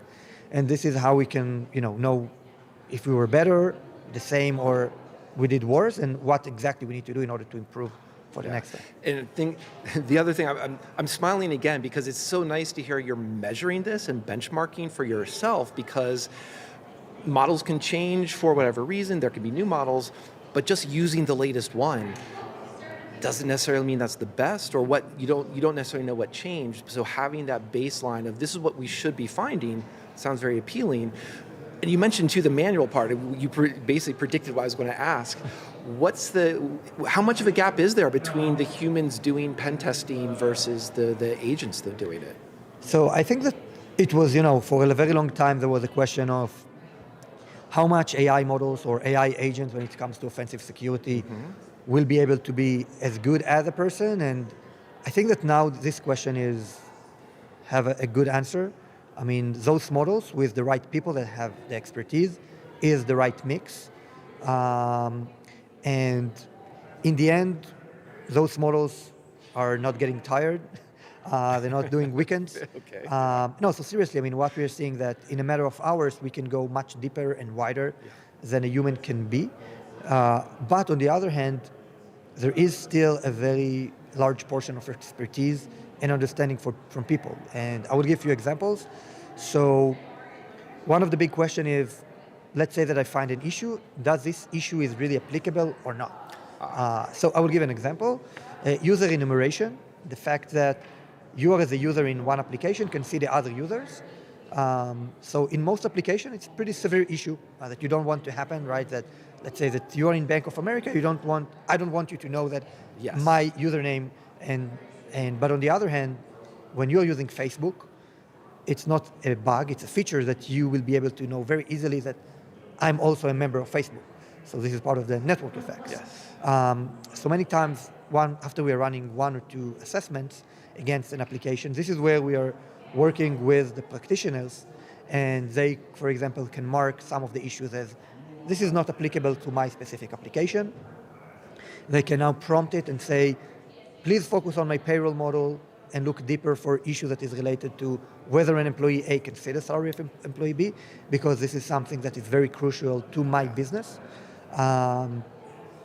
So again, this synergy between people that understand what is important for the business and the AI, it's this, from what we are seeing, giving a very unique results.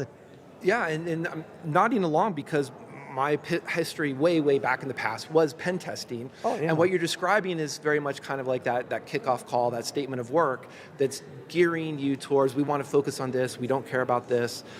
But if you have to repeat that with every single pen tester you hire or vendor you're changing, that's different than just updating some markdown files that says, here's the context of this app, iterate, and grow. And that does appeal to me. I like that. Okay, so now I understand better how you know that all of these questions. That's right. I was a little bit surprised. Well, and let me see if I can surprise you some other questions. Okay. So there's also many enterprises, as they get larger, they go from external pen testers to bringing in their own manual pen testing team. We're also living in an age where everybody has a harness. There's a lot of open source harnesses. How have you seen, an enterprise might bring in their own Vuln Hunter, just to name one of the open source options. How does that compare to what you're doing and what you can provide to them? Yeah, so basically there's no question about it. There are today a lot of good open source tools that you can utilize, but mostly when you're working with them, you can mostly control only the prompting side. And also you have a very big issue when it comes to token costs, because you can run That's it. a huge issue, yeah. Yeah, so one of the big things that, especially for very large enterprises, the ones that have like thousands of applications and they want to test it continuously, part of the unique thing that we are providing is the fact that we are optimizing all the time the right models for the right tasks, and building our own model is the ability to provide a predictable cost. So what we're seeing in large organizations that are trying those type of tools, getting into a very big checks when it comes to prompts, but also there is a lot of issues when it comes to, there is no question that the frontier models are capable of detecting vulnerabilities, but again, when it comes to precision, how many of those are really true positive? So the bottleneck really moved from finding issues to being validate what is truly exploitable and what is not. And I think what is important here, I think what you're also checking is, it's good to have that benchmark, that training gym, just to say, we can find this type of input validation, SSRF, business logic, but you're also testing, I don't have a good metaphor here for a physical gym yet, but what the cost, what does it cost to find this? And I think, can you tell us a little bit about what that benchmark looks like? Yeah, definitely. So first of all, what we did is, and you were a penetration tester, so you know part of the methodology when it comes to finding an issue, for example, in an application. So you're starting, first of all, with mapping the application, and then you're analyzing it, you understand how does it work, what are the different connection between the different elements, and then you are coming with some kind of hypothesis about, I think that this field seems to be susceptible for this type of a vulnerability, and then you're trying to hunt for those type of vulnerabilities. So, and then you need to validate and fix. So if you think about it, every step in this journey, you need a different types of reasoning. Many times, like the hypothesis on, I think that in this area it smells suspicious that it may be susceptible for SSRF. This is where you need a very strong reasoning. But after you have this hypothesis, like what we are calling it the hunting side, this is something much more deterministic, something that is much more straightforward. So you don't need to utilize the state-of-the-art LLM. You need it maybe for the hypothesis side of the eye, but not for the mapping or the hunting side.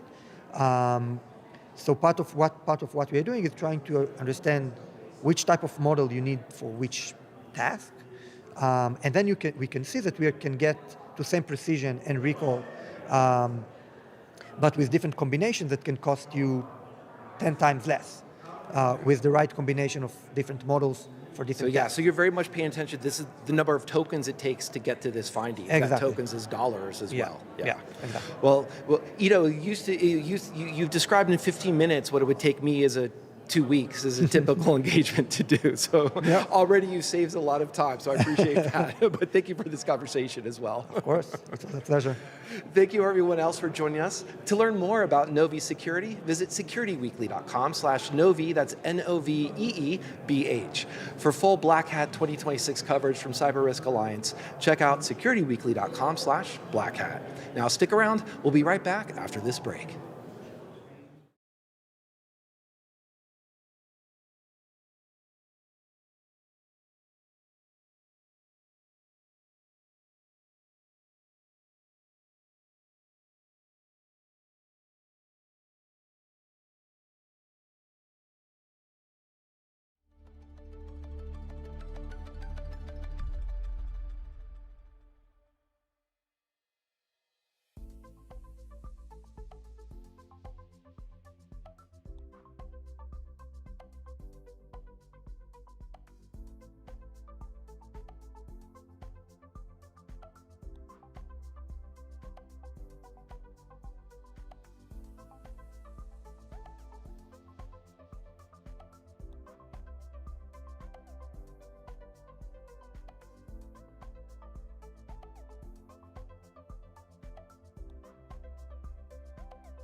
Welcome to Black Hat 2026. I'm Adrian Sanabria, and joining me today is Chris Wallace, founder and CEO at Intruder. Hey, nice to join you here again. Good to see you again, Adrian. Yeah. Enjoy our conversations, and today we're talking about AI-enabled pen testing. Exactly. Yeah. So you just released a product. Tell me a little bit about it. Yeah, exactly. So we've just added AI penetration testing to the Intruder platform. So obviously, we come from the background of being an exposure management platform, looking for the weaknesses that hackers could exploit across cloud, external attack surface, applications and everything. And AI pen testing was a really natural evolution of the product, right. And a really exciting part of the market to be in right now. I think what AI is enabling is really incredible. Like the quality and the value you can get out of a really fast penetration test is really changing the game. So yeah, really exciting product release for us. So I gave a talk at RSA back in 2018 that was really focused around, like, there's a lot of wasted time in pen testing, a lot of stuff that should be automated. There's actually very little pen testing in a traditional pen test.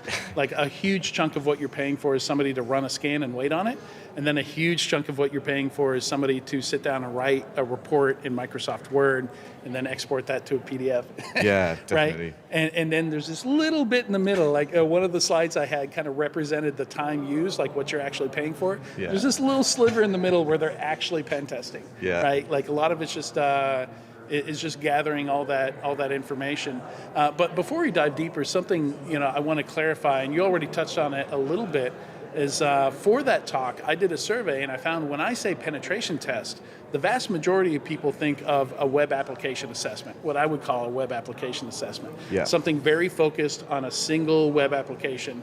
Whereas, like, when I said penetration test, when somebody says that to me, I think social engineering, external, internal, maybe physical. Right. Like, I think of the full gamut of services that you can perform in the big picture, right, Yeah. of the whole organization. We're going to do OSINT first, right, and very broad scope. Yeah. So this tool you've built, like, what is the scope of what it can I'm glad you assess? asked, actually, because sometimes I forget as well. You just assume, don't you, what it means. So we've released penetration testing for web applications. That's where we're focusing first.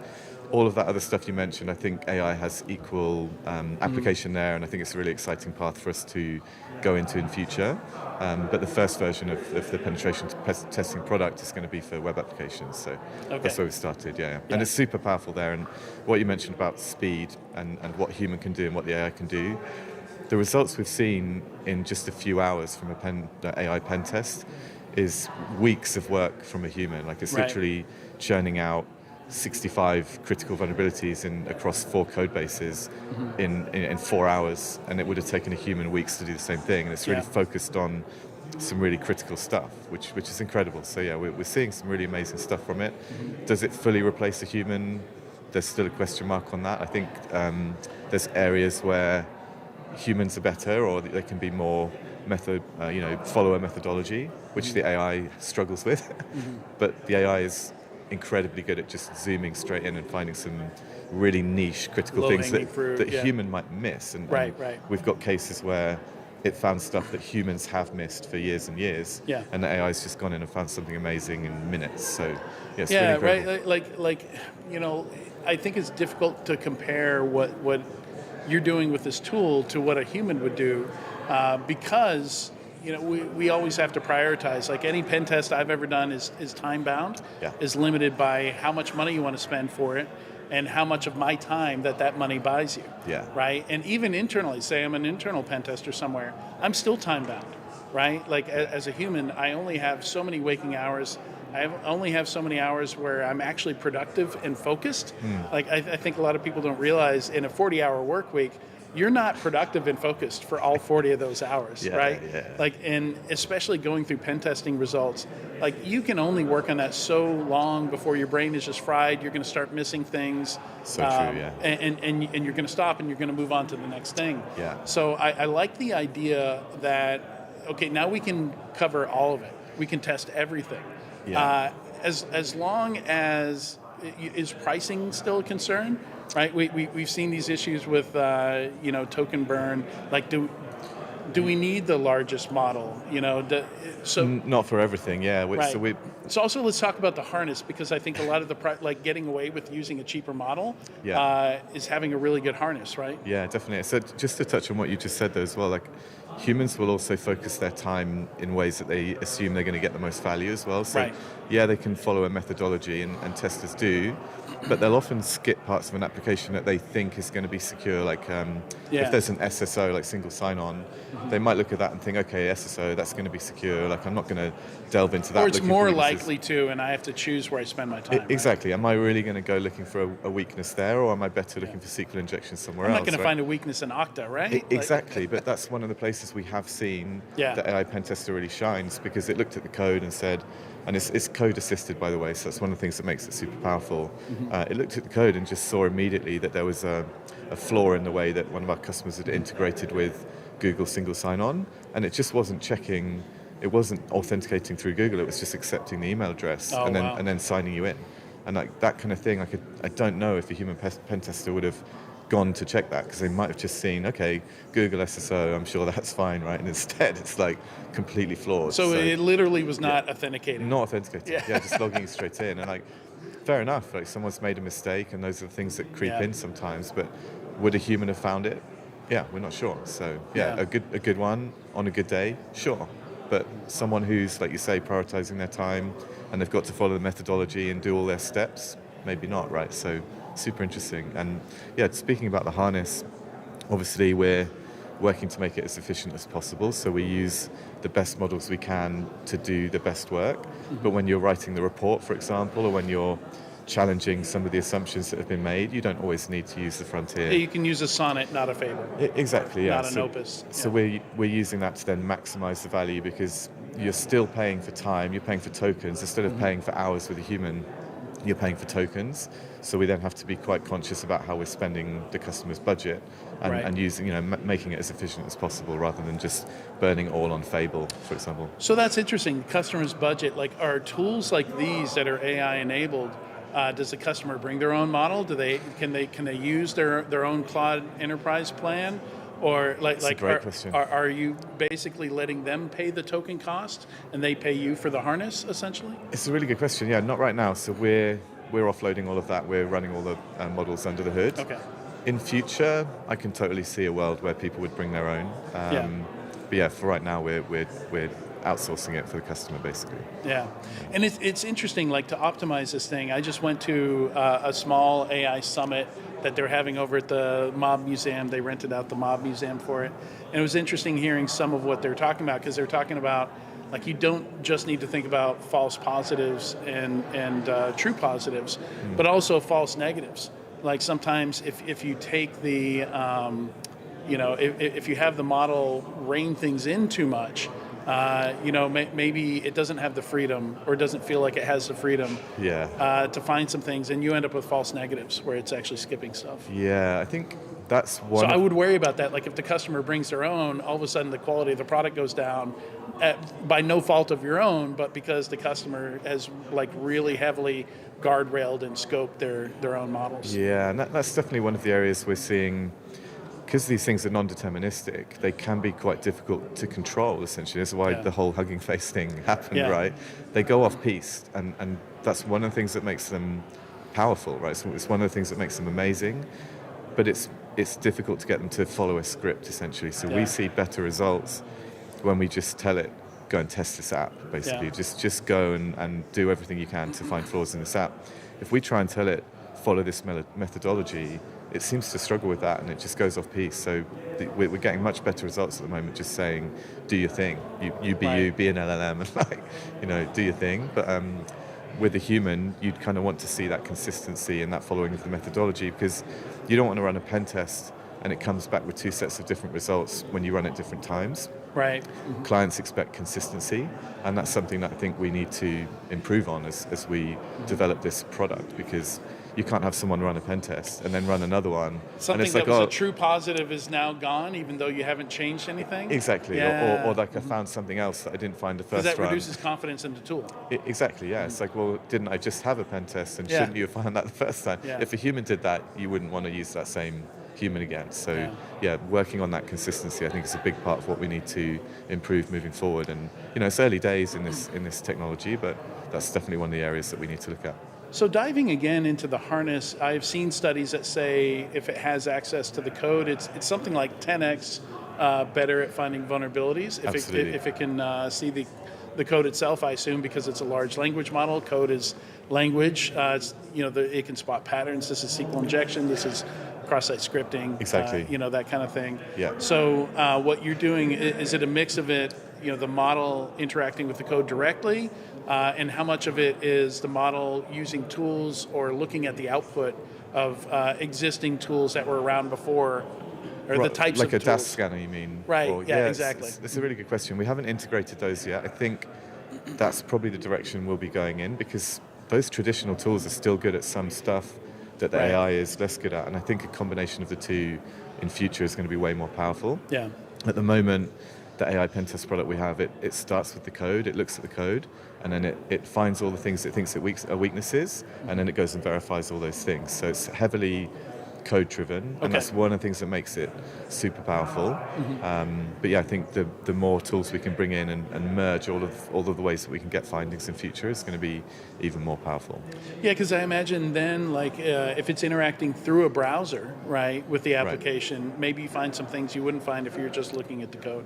Yeah, exactly. And you wouldn't necessarily want to do it without the code. I think that's one of the big shifts, and what makes AI incredible is it can just ingest an entire code base and just reason about the whole thing in a way that a human pen tester would never do. Like I've done code-assisted reviews back in the day when I was pen testing, and it's actually overwhelming, right? The client dumps this massive code base on you, and you can't possibly get to grips with it and understand it in the 5-day window that you normally have for a pen test, right? So you're way less likely to be able to consume and use all of that information.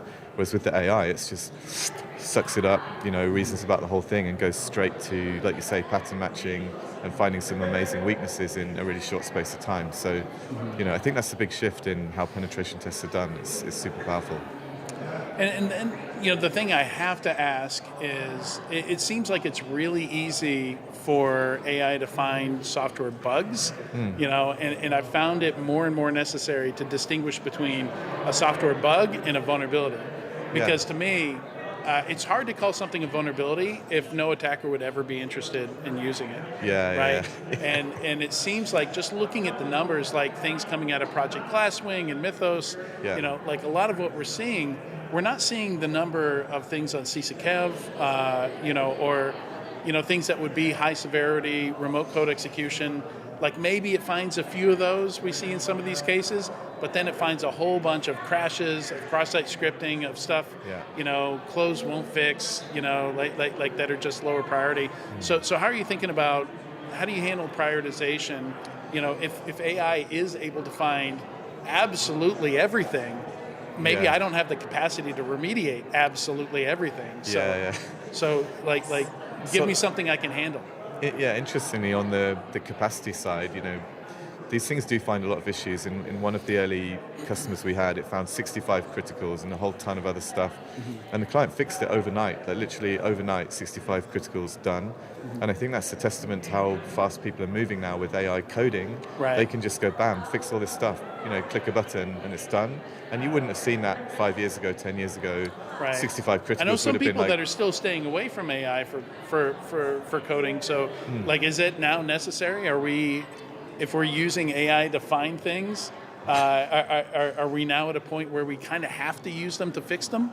I guess so, yeah. I mean, I think it's an amazing paradox almost that a lot of people are using AI to create this code in the first place, and then we're using AI to find the flaws in the code that the AI has written. It kind of blows my mind a little bit, right? That's exactly what OpenAI and Anthropic want, right? Is a world where you got to use our models to find the issues, to fix the issues. Right. And by the way, some of those fixes are also going to have vulnerabilities in them. So you need to run this whole thing continuously forever, and just keep that token bonfire burning bright. Yeah, right? I mean, exactly. I come from that's ideal for them, but hopefully we can reduce the number of vulnerabilities we reintroduce, or maybe AI says it's a fix, but we run it back through and actually know it's not fully fixed. Like that's one of the things I've heard is like if it fixes it based off of an exploit, maybe it only partially fixes it, right? Like the scope of the fix is too small. Right. Yeah, I mean, I come from an audit background, right? And in that world, what you just described is a conflict of interest, right? Yeah, It's just like yeah. you're kind of marking your own Yeah, yeah, homework. yeah. So I think it's good. I literally know companies that will not use the same model to do the fixes that they use to find the vulnerabilities. Same. Yeah, I've heard people kind of passing things around. I think that's good for third-party vendors as well. It's like a seal of approval as well to kind of still give us our place in the world. But to your point around it prioritizing things, what we've seen is if you have an app which is super vulnerable and have a ton of critical stuff in it, it will correctly identify all of those things. If there's an app which is more secure, the AI kind of goes into overdrive and it will kind of hype up things which are less important, and it's okay, critical here, critical here. So we have to have like an extra reasoning agent to kind of bat it back down and say, you know, like is an attacker actually going to do that? Is that a serious vulnerability? What's the business risk and stuff? So to try and stop the AI kind of going wild and running a bit rogue.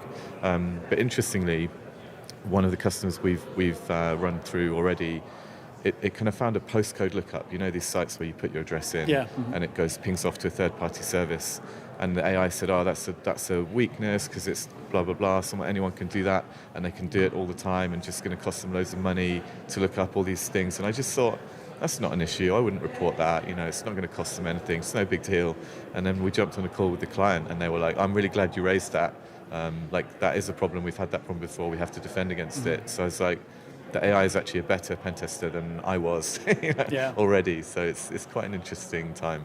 Yeah, very interesting. Thank you so much for joining us. Thank you. It's been great having the conversation. This is, I think, one of the most interesting conversations I'm having at Black Hat, especially having been a pen tester. Same, yeah.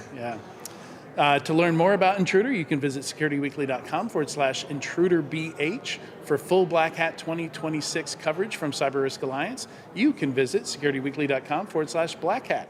Stick around, we'll be back after the break. Or is this the last one today? Okay.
Welcome to Black Hat 2026. I'm Jackie McGuire, and joining me today is Frank Vukovitz. He's Chief Security Scientist at Delinea. Frank, thanks for being here. Thanks. Looking forward to chatting with you again. Yeah, it's great to see you. It's been a while. Yeah, I it think has it was been. the end of last year we were saying.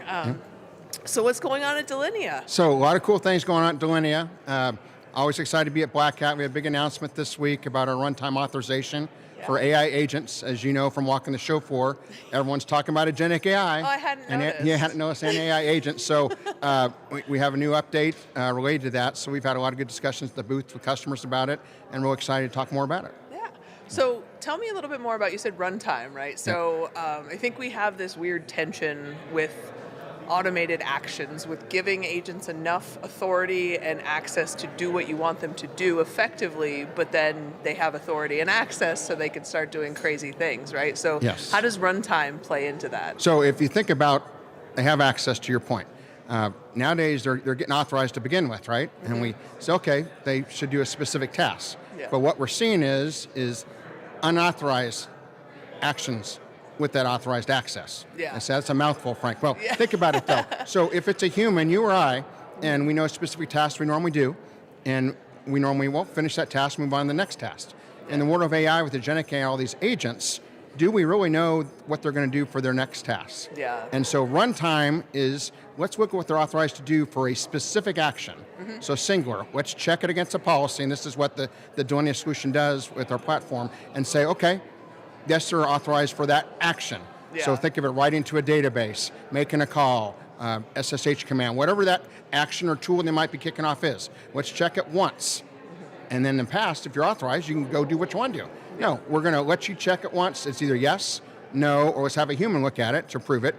And then your next action has to be checked again. Okay. So we're continuously looking at action by action, step by step, task by task for AI agents. Not like humans. AI agents working what, 24/7, 365. So we know the risk, from a risk perspective, a lot more opportunity for them to do things very, very quickly. Yeah. And again, we'll get into this, I'm sure, but talking about the human versus the AI agents and detecting them versus preventative controls.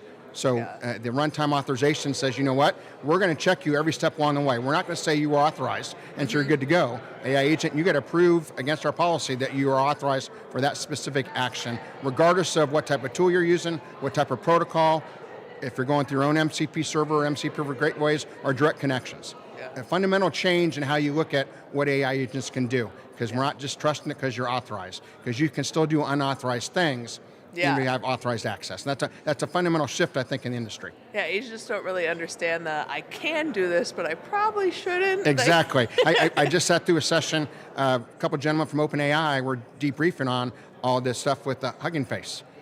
And ironically, it started off with, they were training some agents, and they gave them a task to say, fill in the formulas that are missing in the spreadsheet. Yeah. And a couple links in the spreadsheet went out to some Google sites, and the data wasn't there. And so now the agents start to try to figure out a way to work around it. Yeah. And the task of filling out the missing formula became something a whole lot bigger than that. Yeah. And again, if we look at each action they're taking, maybe the next action was go to outside sources to try to figure out how to hack in the spreadsheet, that would have been stopped. That's a perfect example of how we have to check action by action of the AI agents. Yeah, and I imagine by doing that, you also, in addition to increased security, one of the things that we're starting to see now becoming an issue is token cost, right? Yep. And so if you're Yes. controlling it at every action, you can also prevent Yes. them from kind of spiraling and Yes. just chewing up tokens, Yes, right? yeah, exactly. And guess what? If they do happen to spiral and use up a lot of tokens, what are we tying that agent back to? With the solution that's just part of our announcement, we're tying every agent to an identity. Yeah. So we can, from an audit history perspective, if you want to ultimately then go research, well, who kicked that agent off? Who owns that agent? It's tied to someone else, so we have an audit trail, 1, and 2, we can do research, and 3, from a post-mortem review, we can figure out what broke and we know who to talk to. Yeah. Unfortunately, you can't fire agents, so you have to be able to trace everything back to a Yes. human, right? Yes. And then see whether it was intentionally malicious or most of the time accidentally malicious. Yeah, accidentally. I mean, again, in that OpenAI session, they talked about agents sometimes want to do things that are easier for them, and they're not programmed like humans, so sometimes they try to cheat the system, was an exact quote. Whether using resources they're not supposed to, or just extending things maybe a normal human wouldn't. That's why we need to check their activities at every action along the way. If they're supposed to go do a task and there's 10 actions inside of it, we need to check all 10 of those actions step by step by step. Yeah, and I think that's one of the big challenges is as soon as agents became a thing, like when we in technology say agents, we understand that we're kind of talking about like a daemon on steroids. Yep. But a lot of humans anthropomorphize these things and think more like a travel agent or like, so I think it's hard to keep people from attributing human-like qualities like intentions. And like agent doesn't know I'm supposed to or I'm not supposed to. They don't have malicious intentions or benign intentions. It's just tokens, right? And they're just trying to optimize a line through a graph to collect the tokens they're supposed to collect. And so I think because there's so much anthropomorphization, we think that, why would it do that? It's not supposed to, but they just don't understand supposed to, right? Exactly. And let's not forget how many agents we're talking about now. Yeah. I mean, I think the Delinea Identity Security Report we do each year estimated from our Delinea Labs, 43 agent identities to every one human. IBM is 50 to 1. Those numbers are probably at this point have changed to begin with. So the volume of activity from a risk perspective that we have to be in front of, and that's why traditional tools don't work. The way we handle humans' identities or users or employees, and from an access management control perspective, those controls don't work. Yeah. The volume of agents, 24/7, 365, we have to look at things differently. We have to be more preventative than reactive, or the auditor me would tell you detective control. Looking at logs is great, but it's still detective, right? Yeah. And the damage that can be done by these agents, and there's a story in the news every day pretty much now about agents out of control. I was reading, I'm flying out here, I was reading on a plane about a CEO from a company in the UK, talked about they'd used some agents to help update their diaries probably being their Outlook calendars. Yeah. And trying to do some scheduling for his executive team. Well, the agent couldn't find a time that worked, so it started deleting, because you use the term events, but meetings off these people's calendars to all of a sudden find space. It was optimizing. To your point, a human would not do that. Yeah. So again, let's check the action. There would have been nothing in that action that said, go delete entries or meetings off people's calendars. Yeah. But it thinks it's helping out. Yeah.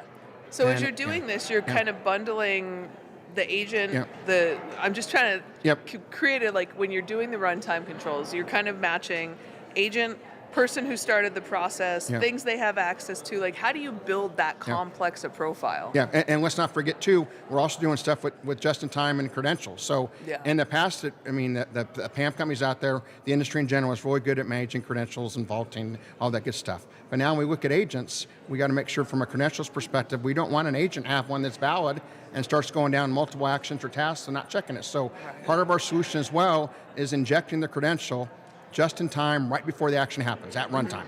And then killing it afterwards. Exactly, killing it. I like that. I don't think it says that in our press release, but yes, that's what it's doing. It's turning off. Delinea is killing it, everybody. There we go. But the point is, though, so you don't have to worry about the credentials hanging in with an agent that, again, makes it, authorized agents doing unauthorized actions. Yeah. So that's part of it as well. And then the other thing, the identity we talked about before, tying it back to someone is critical.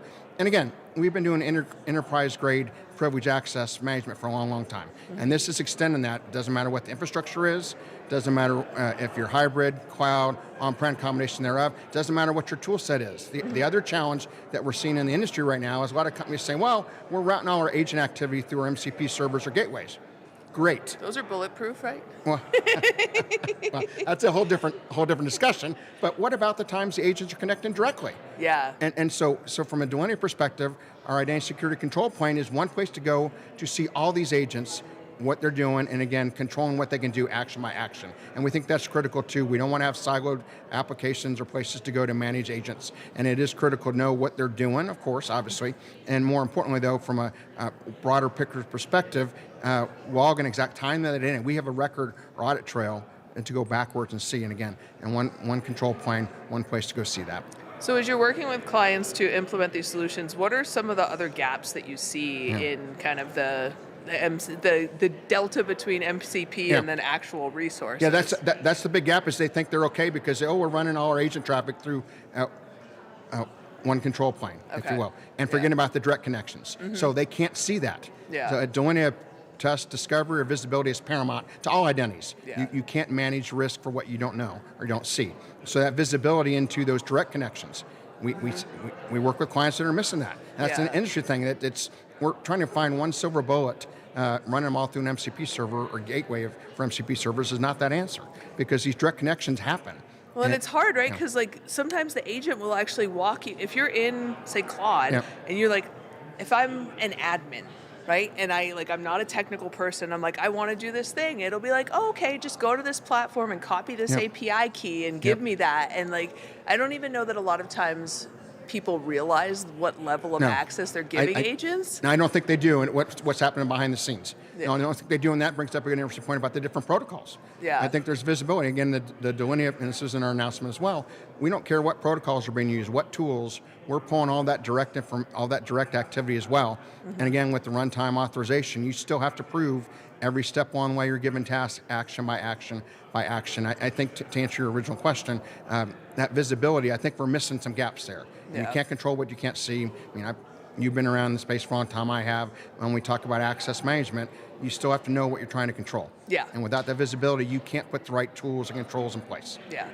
All right, so if you were a CISO today, or a CIO, and you're starting and you walk into an organization and they've just kind of willy-nilly been using different tools, what's the first thing you're going to do? Other than call Delinea. But the auditor in me would tell you everything, you take a risk-based approach. Yeah. So this great announcement we had, if you read the fine print, it also says, you know what, where it's appropriate based on the risk. Because there's certain data, certain teams of agents, if you will, probably are not as critical, don't have as much access to sensitive data versus others. So I think you have to build first an inventory of where all we're using AI, we have AI agents, and then on paper, what do they have access to? And then we start building, okay, where's our sensitive areas, business processes, data. I mean, ultimately it's all about data, right? And securing resources, which data is a big resource. It doesn't matter how you're getting to it, through what infrastructure, through what applications, through what servers, does not matter. It's ultimately we need to secure it, and knowing now if I'm a new CISO or CIO, there's a whole new set of identities out there, these AI agents. And I used to worry about just my employees and the access that they had. Now it's a different ballgame, and then the other thing is that 24/7, 365. So I think you're forced to really pivot and realize, you know what worked in the past, and we talked about this earlier, how we manage access for humans, how we did privilege access for humans, has to be looked at differently in the world of AI agents.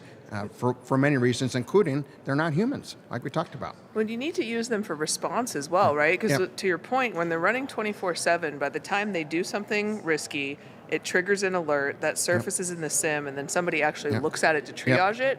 100 other things could have happened, right? 100 times 100, yes, absolutely. So I think as CISOs and CIOs today have to realize it's a different ballgame. I like to say the best way to secure AI is with AI. And we all know AI governance. Companies are struggling with that. And what we're talking about today is a part of AI governance. It's not all of it, but it's a big part of it. And we also know, in our identity security report showed this, 90% of companies feel they're getting pressure to do more with AI. And 90% of companies feel they have an identity security issue around AI. That was our way to survey or study. And I think CISO CIOs are probably aware of that. It's a balancing act.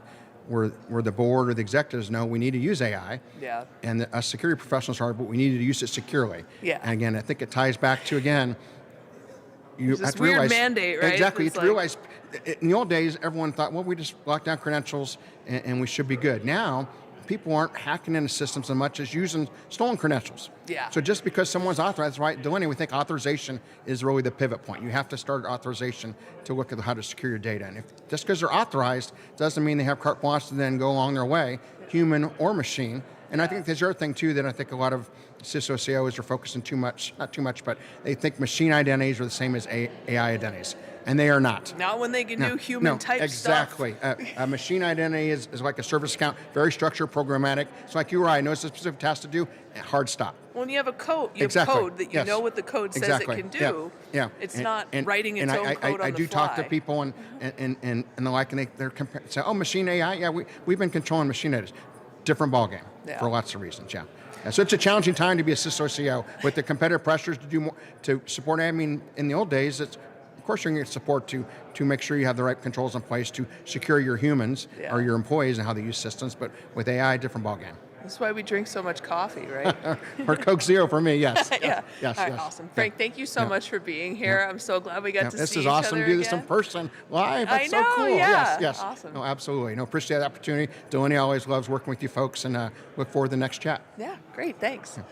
To learn more about Delinea, you can visit securityweekly.com/DelineaBH, like Black Hat. And for full Black Hat 2026 coverage from CyberRisk Alliance, visit securityweekly.com/Black Hat. Stick around, we'll be back shortly with more interviews.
Welcome to Black Hat 2026. I'm Jackie McGuire, and joining me today is one of my favorite people in the world, Lynn Dome. Lynn is the Executive Director at Women in Cybersecurity. Lynn, good to see you. It's so good to see you, Jackie. This is my favorite moment of the days. Yes. And get to catch up with you. How awesome. I know, I haven't seen you since the WESIS conference in DC. I know, it's been too long. Yeah. We have to get our time together closer and closer. I know. I was like, when we were going through because we get to fight over who gets to interview which people, and I was like, I will die on this hill. I get Lynn. No, I love it, and I dressed appropriately. I know, you showed just up, I for was you, like, we Jackie. match. I know. I had to pull up my wild blazer because I knew who I was meeting up with. Yeah. So when we were at WESIS a few months ago, a while ago now, we were talking about you had just completed this study. Kind of talking about talent and the benefits of being a WESIS and all of this stuff. So how has that gone since you guys have come out with the study and kind of started actually quantifying the value of WESIS? Oh, well, it's going really good. It's really nice to have data and quantify the value of WESIS. We've been a nonprofit since 2019, and in 2023, we really started taking a look of what is the impact that we're making in the workforce, and then to be able to come up with the ROI of resilience, which is really interesting because right now all we're talking about is resilience and recovery in such a time of, unknown territory with the tremendous growth of the rapid digitization that's going on right now. Yeah. So we're here for the workforce, and we're here to show employers that there is a return on investment when you partner with third-party organizations like WESIS. And, it's been really great just to not only be educated on it, but also be flexible and nimble with what the workforce needs are right now. As you know, the workforce is going through a lot, and we could dive into that a little bit further if you'd like. I think it's something you call the cyber talent paradox, right? Yes. What is that? Yes. Well, I call it the cyber talent paradox because I was like, oh gosh, there's so much going on here. So, back in the day, we all spoke about it when cybersecurity, like, come on in, get into a cybersecurity career. There's 4.8 million unfilled jobs in cybersecurity. There's a place for you. Well, now we're at this threshold of we have a surplus of talent at early career. We have AI disrupting those junior roles, and we have a deficit of skills in mid-career and senior position individuals. And so it's not necessarily this workforce gap, but it is a skills gap. Yeah. And organizations are saying it, ISACA, ISC2, GIAC, they're all speaking the same language of there's this skill supply ratio that's going on here. And so for us, we're really focusing on what are those skills necessary to be able to be the builders, to, we have the necessary competencies to learn and grow on the spot, when the adversaries are doing their adversarial things. And no shortage of ambition on that side. Right. And we need to learn from the adversaries, right? As it seems like they're eager to learn new things, so we need to keep up with that. Yes, and keep up with that skills and be able to continue to build the skills on the spot. So we're constantly looking at the workforce. As you know, with WESIS, we're here to be looking 3 to 5 years ahead and to be thinking about what are the workforce needs and how are we investing in the most valuable asset in cybersecurity, and that will be its people. And so we're looking at the rapid digitization of the new technologies, the expanding regulatory requirements, the deeper integration of cyber and many different elements. And then on top of that, we have this long-term demographic constraint of an aging population, lower birth rates, lower immigration rates, a falling labor force participation. We all know that less and less people are going off to college to be studying this. And so it's narrowing the pathways, and it's creating a very structurally fragile workforce. And so we need to be focusing on that. What are the skills necessary now, and how could we, continue to build the skills of the future in real time? Yeah. And so that's where we're at right now, and it's the data and the studies are showing that it's a strong return on investments for employer partners to be on board with the WESIS organization, because we're able to fill a void that they're not necessarily nimble enough to do at this time. Yeah, and so I know one of the things that's always been interesting to me is when I go speak at colleges, there's close to gender parity there, right? So there are many, many women in college and then in the very early stages of security, but I think your research has shown that there's a drop-off as women reach mid-career, like 5-7 years in. Yes. What causes that? Well, prior to us doing research on it, we would always base it on hearsay of what we're hearing. You know, a lack of mentors, a lack of career growth and advancement, and all of that. But we really wanted hard data, and so our mission is to recruit, retain, and advance women in cybersecurity. But in 2023, we kind of peeled back the layers, and we're like, we could recruit all we want. We do a very good job of it, getting people into cybersecurity. But if we really want to make an impact in the workforce, we have to understand what is the retention and what is career growth and advancement. If we could solve the retention issue, which is what our data is showing, that when you resolve, like WeSys members have a 32% lower attrition rate than non-WeSys members. That's money in employers' pockets when they encourage their teams to be a part of the WeSys organization. But we wanted to peel back the layers, understand retention, and we partnered with the Lyria Research to do that. And how they did it is they quantify the experiences of exclusion to identify the state of inclusion for women in cybersecurity. Yeah. And so in late 2023, early 2024, some really three big key takeaways came away from that. One of them, that women in cyber were in a glass ceiling at around 6 to 10 years within their career. The second one is a very high barrier for women in cyber specifically, not other industries, was a lack of career growth and advancement opportunities. Yeah. And that was really interesting to Illyria because they do this across many different industries, and they never saw it as high as it was for other than women in cyber. So we kind of earmarked that and paid special note. And then the third thing is that women in cyber are 5 times more likely to have experiences of exclusion come from their direct managers. So in 2024, this was revolutionary. Like, this was really great data, really good information. People were very eager to receive it. And I spent a lot of time doing many interviews and conferences and presenting on it. But one time after one conference, an individual came up to me and asked me, well, if it's a glass ceiling, then it's a performance issue. Women aren't capable of career growth and advancement at that. Yeah, we just lose all of our brains after 5 years. They 6 just to melt 10 out of our heads. Because that makes sense, right? Yeah, it just melts right out of your head. Only part you, of Jackie. the change. You're right. We're like, oh my gosh, how much more do we need to prove here? Yeah, you know? yeah. But I heard that and I was like, well, now I want to know, how are WeSys members performing? You know, from non-WeSys members. So we did a skills assessment and we're killing it. We're outperforming non-WeSys members. Gender not even included. Yeah. Just WeSys members, non-WeSys members. And you know, you know, so it's been a really interesting journey because we're always talking about now skills-based advancement, merit-based advancement. And we're like right on, bring it on, because we've been ahead of the game. We've known this data, and skills are the ultimate equalizer. But now we're challenged with how people are utilizing these assessments, which is what led us to do the ROI of resilience report that we released during the WeSys conference. So talk more about the resilience piece, because I think that's really interesting. So what does resilience look like? It looks like keeping your workforce, and it looks like having all the wraparound services that add up to the return on investment. And so when we partnered with 41 Insights, we were able to identify big key indicators that are good for talent, for individuals to stay. We had some nuggets of information, like WeSys members have that 32% lower attrition rate, and when you're a part of WeSys, you have quicker hiring time, so it reduces that cost associated with hiring. So those are all good things. But when it comes to resilience, it's about what are those wraparound services that actually has your workforce stay, to avoid burnout, to have career growth and advancement, and also to build a team that you need necessary. So when we're looking at skills-based assessments, it's not just doing the assessment with your teams and then tucking them away and being like, that's good information. It's actually utilizing it as a tool. So as a tool where you could track career growth, where you could track where do you want to invest in training, and then also be able to track the other indicators of career success, which is your network. You've been a big advocate of that. Mentor-mentee.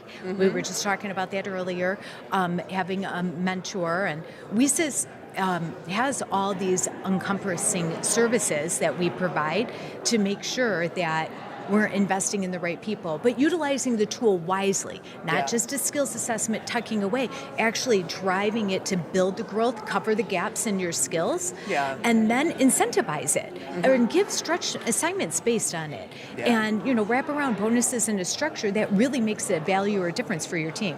Yeah. So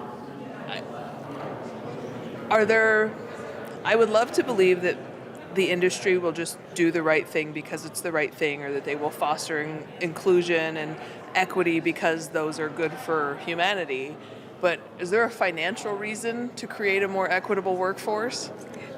Right, there is. Because that's really the only thing that influences behavior in business at the end of the day. So. Right, and that's why we did the ROI of resilience, because it was like, okay, if we spoke data to you, and now let's speak dollars. Yeah. And so with our report, and everyone could find it, you could download it from our WeSys website or go to 41 Insights.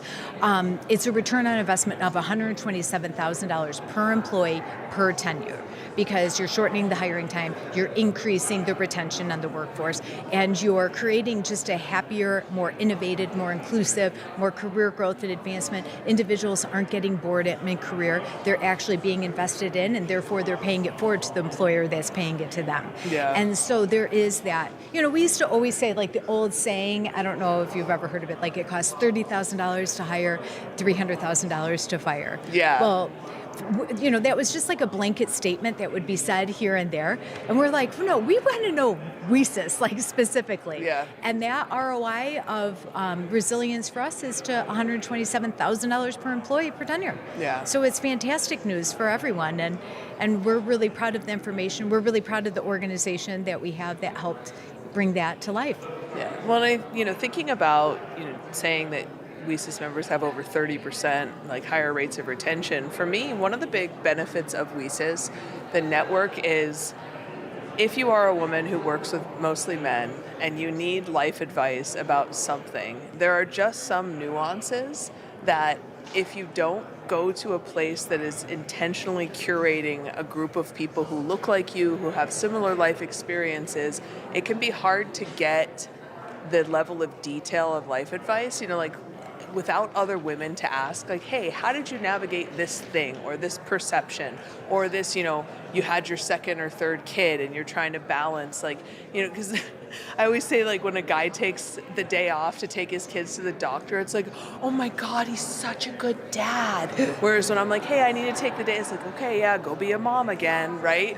Right. So when you can talk to other women about, like, hey, how did you navigate this thing? Or, like, how do you message this thing? Or if you're dealing with, I think you're, like, I was blown away when we were talking about this a few months ago about the women being 5 times more likely to experience, like, exclusion and bullying and things like that, because I've dealt with that, right? And so if you're talking to other guys about that and they're only experiencing it at 20% the rate that you are, there's almost a level of like, okay, but when you talk to other women who've actually been there, it's much easier, I think, to get advice from people who've actually walked in those shoes. Yes. And I don't think this is like it's not like intentional ignorance on men's part or anything like that. It's just that experiences are different, right? And just like you wouldn't go to a tennis coach to ask him how to improve your like putting game in golf, like you need to go talk to people who've actually been there. So I think when you think about it more deeply, it makes a lot of sense. Yes.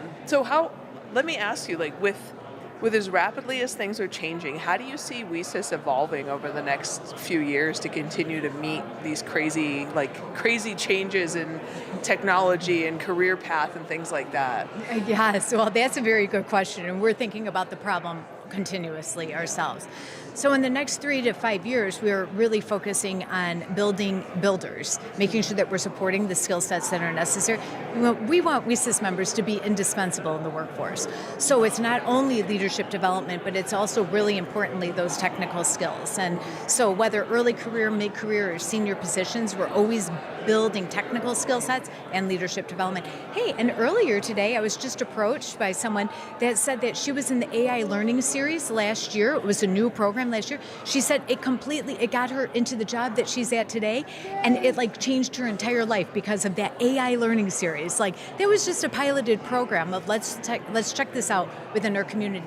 So thankfully, being a nonprofit, we have to be very flexible, very nimble. We pilot programs when we have the data of success and the evidence of success and the funding to make it happen. We scale it and then we sustain it. Yeah. And so we're able to do that. And if we pilot a program, program, we just don't see the results that we see, and we're like, okay, now into a different program. And that's what this is going to need right now. The workforce is ever evolving, super fast changing. We have to be as nimble as the workforce needs and demands, and it takes us to have an incredible group of people like you doing the good work that you're doing with us, and to be able to like rapidly roll out something and be able to support our community in that capacity. And also, what you said about mentoring and just in general, you know, an individual that's a mentee is 5 times more likely to get promoted. But an individual that's mentoring, they're 6 times more likely to get promoted. So our mentor-mentee program is designed by someone that's just a year or just, you know, a mid-career person will be with a senior career individual, and it's designed in a cohort to continue to develop that community. But we want the experience for the mentor to still be very real, very fresh. We want raw, genuine information. We don't want, you know, senior professionals mentoring early career because their experience is so different. You know, anyone over the age 45 should be mentored by someone under the age of 30 because their lives are completely different. They're living in a different workforce than anyone over 45. So we have to have reverse mentoring too. So there's a lot going on, and we're just always assessing what are the needs, what kind of programming efforts can we roll out, but always cultivating the community wrapped around it because that's a super, super important and critical piece. I think if you're at an advanced level in your career, mentoring is one of the best things you can do because sometimes you just navigate on instinct, and when you mentor, you have to take time to stop and reflect on why do I do the things that I do? Why do I say things the way that I say them? Like, how have I navigated different problems? And it makes you, one, you start to kind of understand yourself a little bit better, I think. And then also, you know, it's very rewarding to mentor people, and you never know when you're going to need the people you're mentoring. Oh, yeah, exactly. You never know. I become the greatest of friends and colleagues and peers with all my mentees, and we're all mentoring together. We're all learning and growing continuously. So it is really fun. And you're the greatest, Jackie, because whenever I get stuck with a mentee, I was like, Jackie McGuire, you will be able to help. Because she'll say something weird that'll knock you out of your routine. Yes, you need a little boot camp with Jackie. Let's call it my pal. So it's always great when I'm able to introduce one of my mentees to you, to give him like a quick 45-minute like boost, like let's get this done. Here's this is who you need to be syncing up with, and let's do it. So I love that about you. I appreciate that. Well, thank you so much, Lynn. We'll get to hang out more this week, but I really appreciate you coming by. It's always awesome to get to hang out. Yeah, thanks for having me. It was so great to catch up with you. All right, to learn more about women in cybersecurity, and you really should, visit securityweekly.com/WICYS, WICYSBH for Black Hat. And for full Black Hat 2026 coverage from CyberRisk Alliance, visit securityweekly.com/Black Hat. Stick around, we'll be back after the break.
Welcome to Black Hat 2026. I'm Mike Shema. Joining me today is Michael Leland, VP and Field CTO at Island. Thanks for being here. Thanks for having me. So, Michael, we've actually talked in the past, and I'm have. quite a fan of Island and what you've been doing. And there's a slightly, at least new to me, topic that I wanted to talk about, the broadly speaking supply chain. But we live in the world of 2026, so it has to be supply chain plus agents and MCPs. So thank you for laughing and appreciating that. But there's a fun nuance here, and I don't want to steal the thunder of what this nuance is of this type of new supply chain. So give us a hint of what this agent-based attack is. So think of agents as our new virtual knowledge worker, right? And in the past, you would have somebody who was capable and competent to understand what packages he's downloading. Hopefully, there's some type of vetting process in place for what's being included in a development pipeline. Agents are not as discerning, it turns out, right? And I think we've also seen recently with things like the sandbox escape from Anthropic against Hugging Face.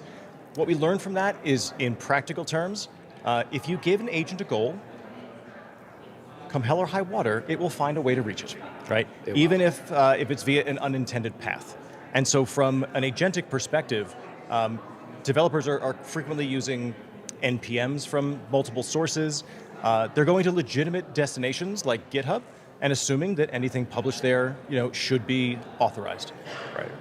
No more should we trust GitHub's content than we should trust Wikipedia's content, right? No one's vetting it, no one's validating it. And it's interesting because we saw a similar activity against browser extensions a couple of times. 2 years ago, we had CyberHaven, where a perfectly legitimate extension was compromised by a malicious actor who stole an OAuth token. Right, subvert the trust. That's exactly right. The other one we saw just last year was Shady Panda, right? This was a campaign that I like to call the long game. Okay. They submitted extensions to the Google Chrome store. It went through the vetting process. It validated that it was trusted and secure, and then they waited. They waited almost 4 or 5 years, and then they decided last minute to release a little update. And what happened is the validation process for an update doesn't go through the same rigor as a new submission. Right. And so they quickly compromised about 200 various browser extensions. Now, what we found very recently in our research is something very similar, but on the AI agentic front. Somebody published a library of extensions, essentially skills, to a GitHub repository. And of the 7,600 or so extensions, skills that were published, we found over 800 that were clearly malicious. Some were malware, some were crypto miners, some were info stealers, prompt harvesting, and the unsuspecting knowledge worker at this point decided that if one of those packages were legitimate, they should all be fine, right? Why not? Over 2 million copies were downloaded and installed. So somewhere out there, there's an adversary who, is grinning his teeth right now, saying, "I gotcha," right? Yeah. And it's through no fault of the developer, right? He decided to implement an agent. He granted trust and authorization to this agent to make decisions about how it should reach its goal. And one of those decisions, it turns out, was nefarious. Yeah, and there's a subtlety here too, because even you mentioned, for example, like you mentioned Anthropic Hugging Face. It was OpenAI and Hugging Face, right? Sorry, yes. But Anthropic then also admitted one, and I think just today Meta said, "Oh yeah, by the way, we just let ours run loose too." Yeah. But the reason I bring that up is a little bit of, with humans, there was that idea of typo squatting, or making a typo in the package, thinking like, "Oh, that should have been an underscore and a dash," or I mistyped the name of the package. This is actually even a little bit different because it's the AI, the agent, is looking at this list of packages, and it's not even like the typo. It just says, here's a repo that says, here's how you install, this is what you need to install, go and install it. And it's that, where is that trust within that? And that's what you're highlighting here. So the interesting thing too is, I've seen Claude Cowork. Mm-hmm. I give it a goal. It hit a brick wall. It said, I can't go any further. I know what I'll do. It said, I'll write a Python script, and it'll go out to my terminal and curl an NPM package from a source that I never authorized. It didn't know whether it was a legitimate NPM package or a malicious one. Right. It had the right code in it to perform the task it needed. Unfortunately, it also had a lot of other code in it that it wasn't expecting, and neither was I. So I think the learning here is the old trust but verify no longer works, right? If you don't put your agentic workforce in the same guardrails and governance constraints that you do your users, we're in for a really interesting risk profile coming up. Yeah, and especially that you're mentioning trust but verify. Your examples too were that trust on first use. The idea of, I think it was Shady Panda, you're describing, oh, we're going to be very polite and very proper on the first trust check. And then it's pretty impressive to wait a couple of years. It is. But it's to their advantage. And we can also look at what it was, the XUtils was another very long wait for a long-term attack horizon, if you will, for this threat actor. But basically on what I'm building up here is that trust has to be continuous. Right. We've learned that with humans and our supply chain. All these skills, bear with me, I'm setting this up, these skills are just markdown. And so it's one thing to be able to say, oh, this code is obviously calling out to a shell. Mm-hmm. It's calling bin bash curl, and it's piping through curl. That's probably a bad thing. But there's a lot of natural language in these skills files. How do you grep for that? You can't really, right?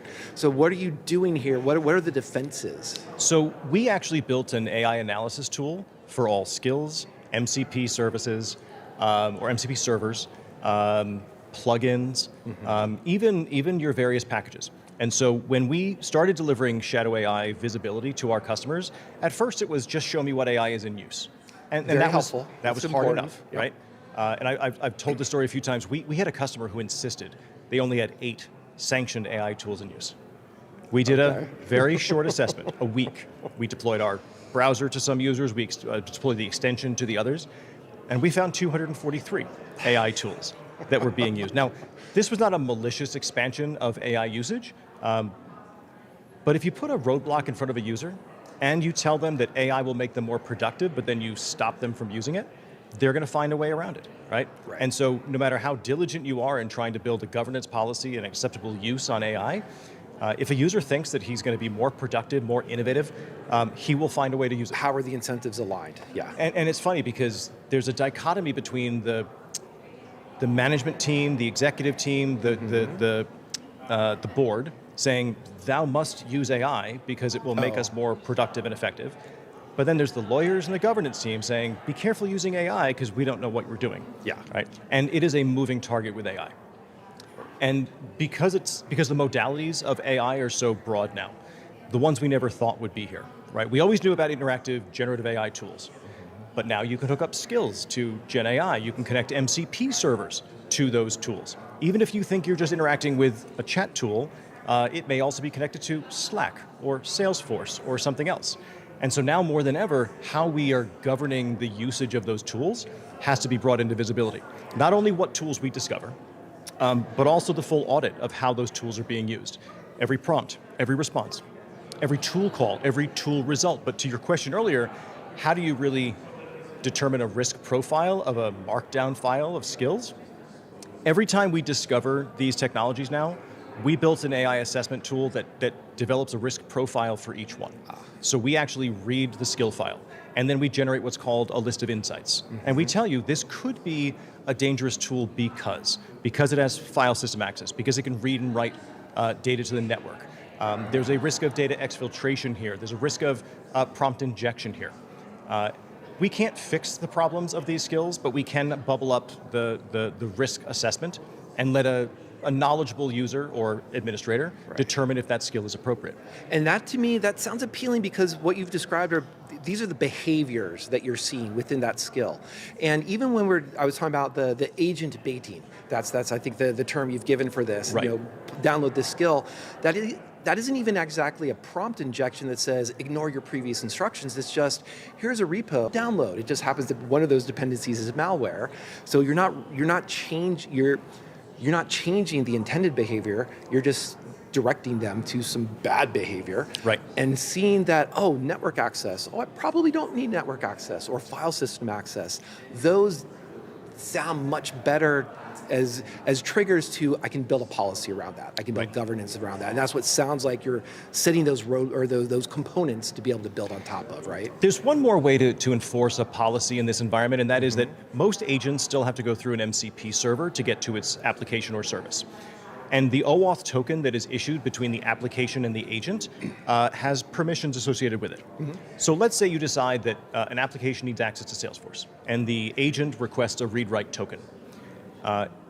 Island has an MCP server now that can intercept that, issue a read-only token to the user, so we can say, yes, you can get access to Salesforce. I'm not going to let you write data to it. You can read data from it. It's called token brokering, and the first MCP server you touch can do that. The other advantage is that agent never has the official OAuth token of Salesforce. Yes. It has the one that we've issued it via an NHI, a non-human identity. So now you have full accountability, and you have the ability to intercept that trust process and assert the appropriate permissions and privileges as appropriate. Yeah, and it's going to make me smile with my security hat on, because having that token be 100% of the time read-only, it's a very strict, that's a very concrete boundary, as opposed to earlier we were saying, well, we think, looking at this natural language, we think it's accessing the network, we think it's accessing the file system, and again, that could be, even if you're saying you have 90% confidence, that's 10% of, I'm a little bit worried. Should I really trust this as a security boundary, right? So there's two ways of doing assessment. There's a static assessment and a dynamic or heuristic assessment. Static is what we think it will do, and that's the insights we're generating now. Heuristic assessment is what it actually tries doing.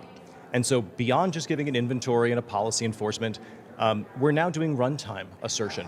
So you can tell you that in this application, you're allowed to describe these things in the prompt. There are more things to worry about now than just security. There's content moderation, bias, toxicity, Safety. harassment. Yep. Yeah. There's obviously the indirect prompt injections, the jailbreak attempts, downloading packages from unknown sources, things like that. But on the runtime side, you've got to deal with everything from, is this activity being issued by a user or an agent? Is it going through a browser, an extension, or a desktop application?